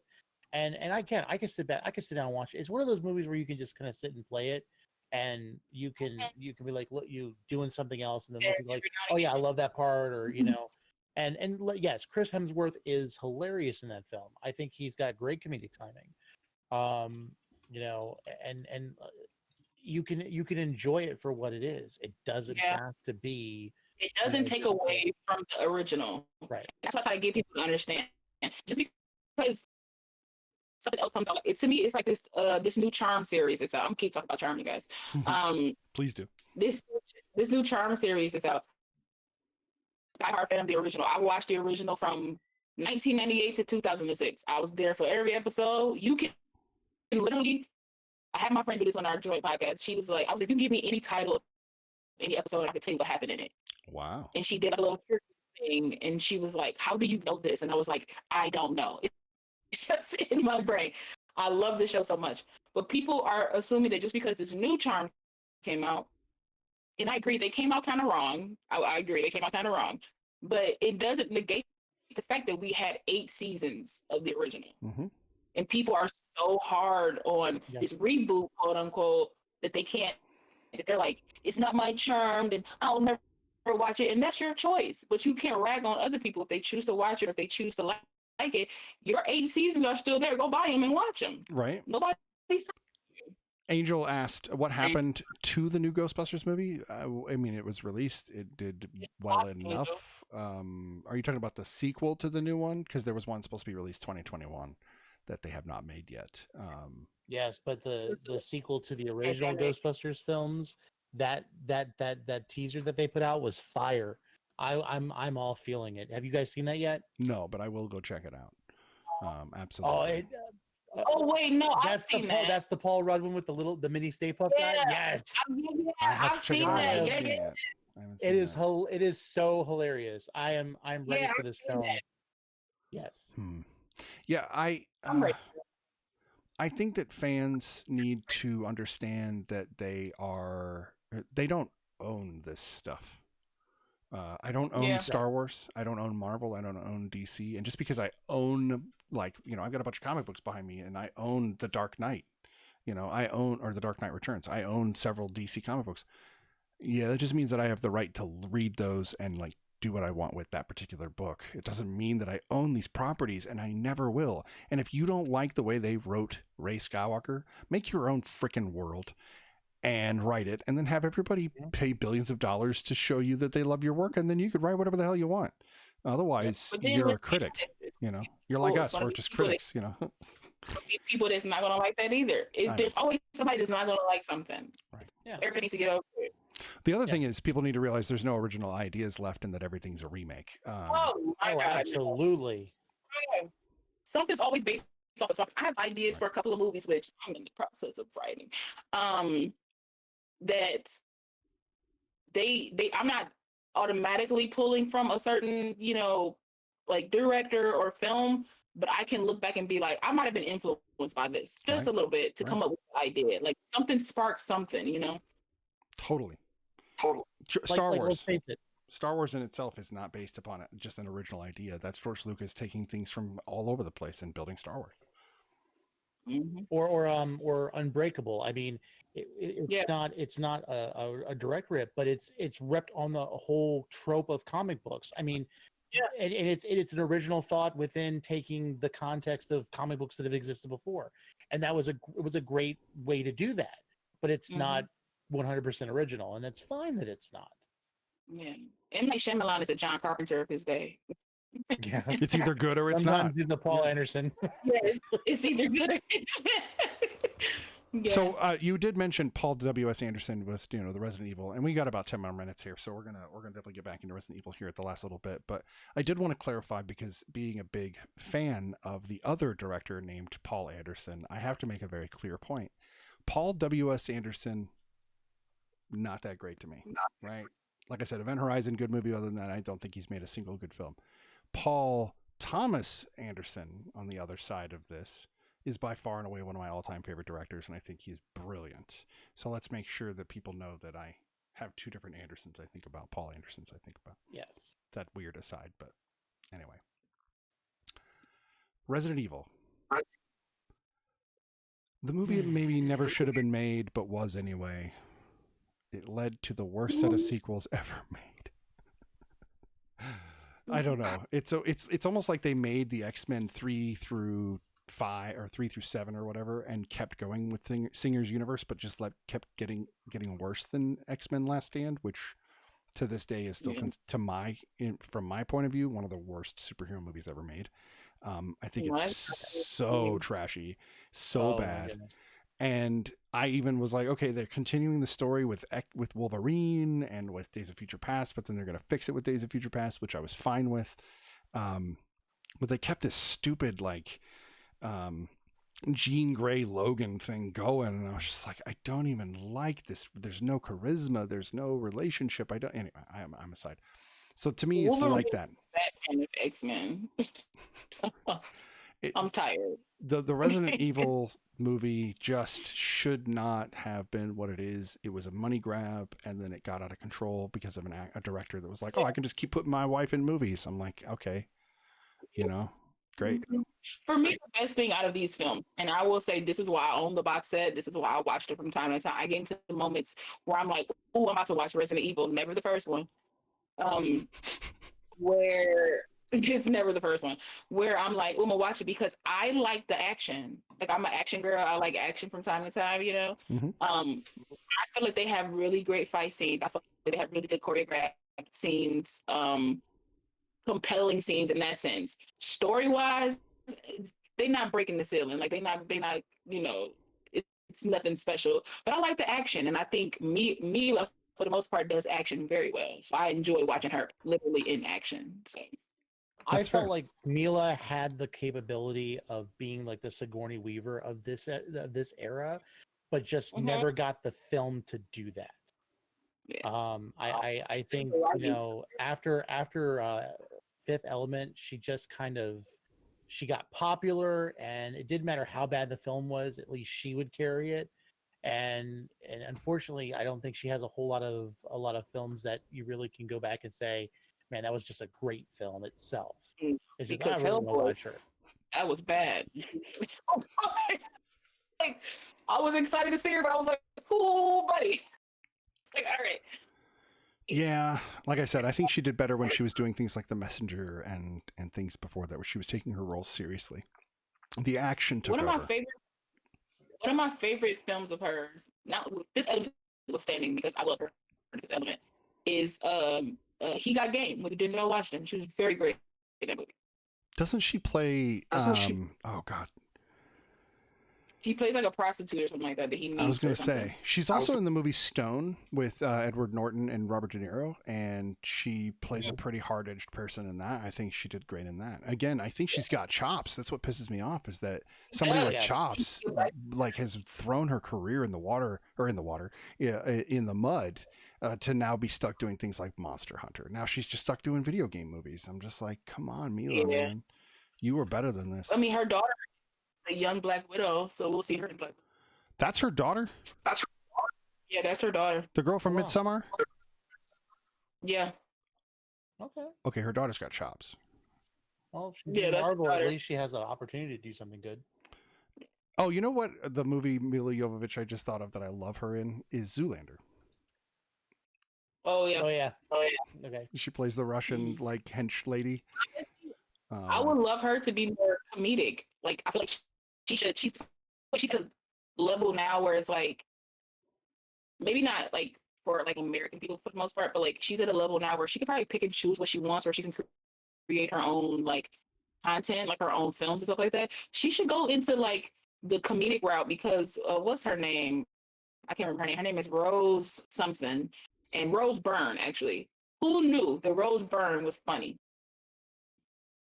I'll have to look Rose She Byrne went. up because I know that name, but I'd have to look it up. Um, she's been in a few movies. I don't know if you guys have seen her or not. I'll definitely But take a look without a doubt. yeah, she's an Australian actress, and at first when she first came out to the scene, she was doing more like serious type films, and then somebody took a chance on her, put her in a comedy, and she's been doing comedies ever since. And she's hilarious. She was in Bridesmaids. She played like the rich friend that Kristen Wiig couldn't stand in Bridesmaids. Yeah. Okay, I know her. Right? She's downright hilarious, like for no reason. And it's like who figured out that she was funny like this? It keeps putting her in funny roles. Like you think that she would be funny, but she is. Okay, so we are on the verge of the end of the show. So let's get some ratings. Let's do the same thing we did with the other two, since this is another movie that either was from our when we were younger versus now, and we'll give it the double rating. I liked that for this particular episode. So I'll go first this time, since I think that's the way we've been doing it. So we're gonna see. When I was 12, oh, that would have been dark for me at 12. Okay, we'll go back to when I saw it when I was, but I wasn't a teenager. I was in my 20s when the movie came out. So, but again, I had nostalgia for it. There is a nostalgic for it. I did want to like it. I did enjoy it enough when I saw it the first time to watch it a second time. That says something. And now I'm watching it again just because we're trying to get through what I would consider kind of some of the most famous video game movies. And it's definitely up there because it has a whole series. So viewing it then, I probably would have given it like a 7. Because I at least had a good time, which for me, especially then, would have been most important. But now, with the CG and the really bad exposition and the like every trope for cliche character you could throw into a movie, I'm gonna give it a 3. How about you, Lala? Please say something. Yes, please, Angel, say something terrible. I'm here for it. I love the terrible stuff. Oh God. I was 16. I was like 16, 17 when this film came out. So at the time, I honestly really was like I told you, I really don't remember this movie as a child, like as a teenager.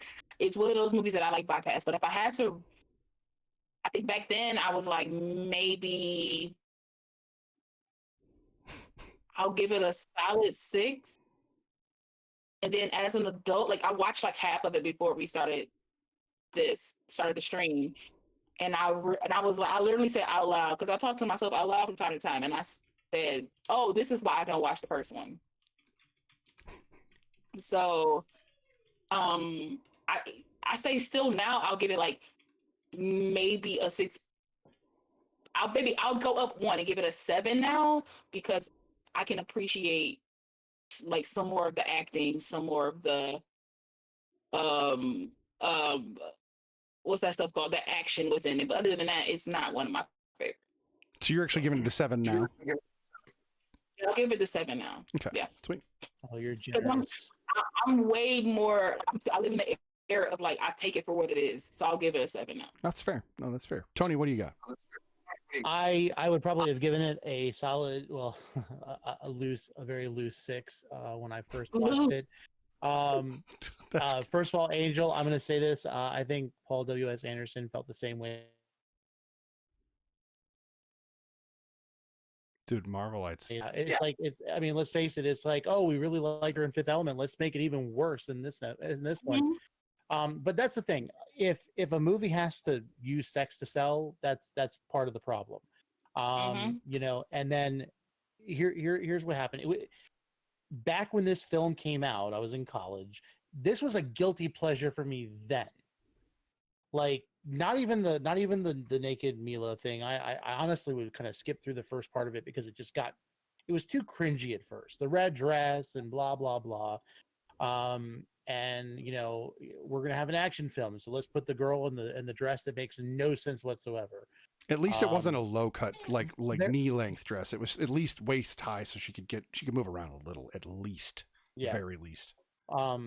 I did like the mind wipe thing because I wish they would have done that on me with this film. But honestly, if we're not basing it on being on a video game movie, and the dogs were cool, the liquors were cool at the time because you finally got to see something from the video games. And again, this is before we really got a lot of good cinematic zombie movies. We were kind of just living off of this is pre Dawn of the Dead remake, right? Because that was like 2004. Right. So this is 2 years before. Yeah, and that was James Gunn with Snyder, I think, right? It was Zack Snyder, like, again, one of his better films, but it was James Gunn written. And yeah, it was James Gunn written. So like this is before that, and it's before even like Walking Dead. And so we know what quality zombie films are now. And so it's really hard to rate this higher than a 3 for me now. Because it doesn't hold up. The only thing that I like about this film is that there were other films that had good parts in it. They weren't good films, they just had good parts. Mm-hmm. And if you like the character that died in the first film, they're going to be cloned at some point in one of the following films, so don't worry, you're going to see it again. So and they're going to it literally felt like, okay, we're going to just regurgitate this and throw it back out there. But with that said, I like watching parts of the franchise sometimes, but this film, it collects dust on my shelf. Interesting. So would you? So as a so wait, I didn't hear a rating. You didn't get. You said a loose 6. What about now? It was a loose 6 then, and then now is a 3. Okay, so you agree with me on the 3. And that's trying to give it. I was trying to be nice. I was trying to be nice too. Yeah. So let's use this as the final thought. Should I, as a person who's only seen the first 2 and tried to watch Extinction and couldn't do it, should I watch them all just to get them under my belt? Yes. Okay, so Extinction was worse than the first film. I would say if you're gonna watch them, skip, because it doesn't matter. The storyline doesn't follow at all. So I would say Afterlife was a good film, especially if you can watch it in 3D. If you can't, then it's up to you. Flip a coin. I have OCD when it comes to films. I say watch them all in order. Well, I just watched the first one, so I can just kind of keep going. Yes. Okay, keep going. I say go 2, 3, whatever ends. Only because I'm the type of person who I watch. I have to go in order. It's something in my brain says something's wrong if I don't, and that's just where I'm coming from. Plus, you can just, and I feel like you can, as a person, as how your brain is, you can go on to be like, okay, I'm watching these, and then you can see how they connect and how they don't connect. You can look at it through a different set of eyes now. I would probably, since you're removed from it. So yeah, I would say Apocalypse, which was the second film, is closer to Resident Evil 2 than one would ever be to the first Resident Evil.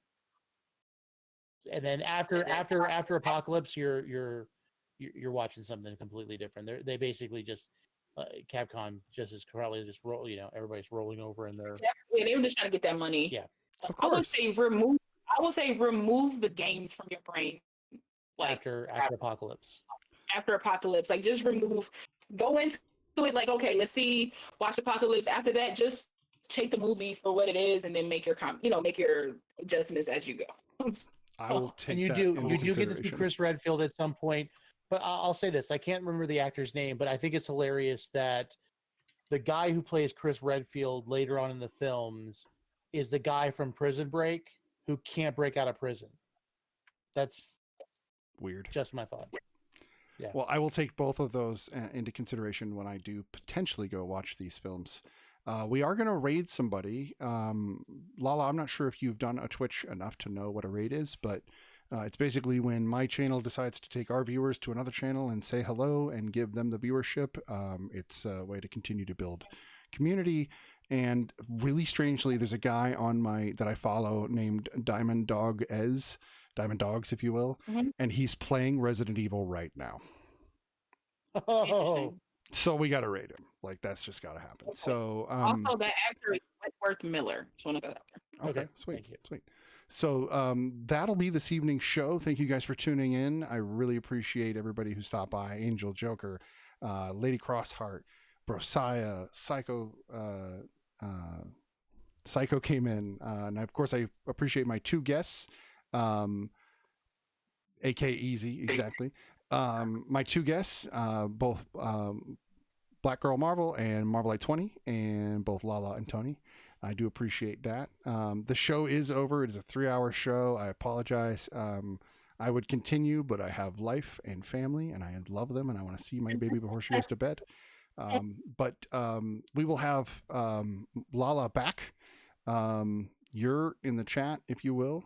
Can I get a year from you guys for Joker? Can I get a year from both of you?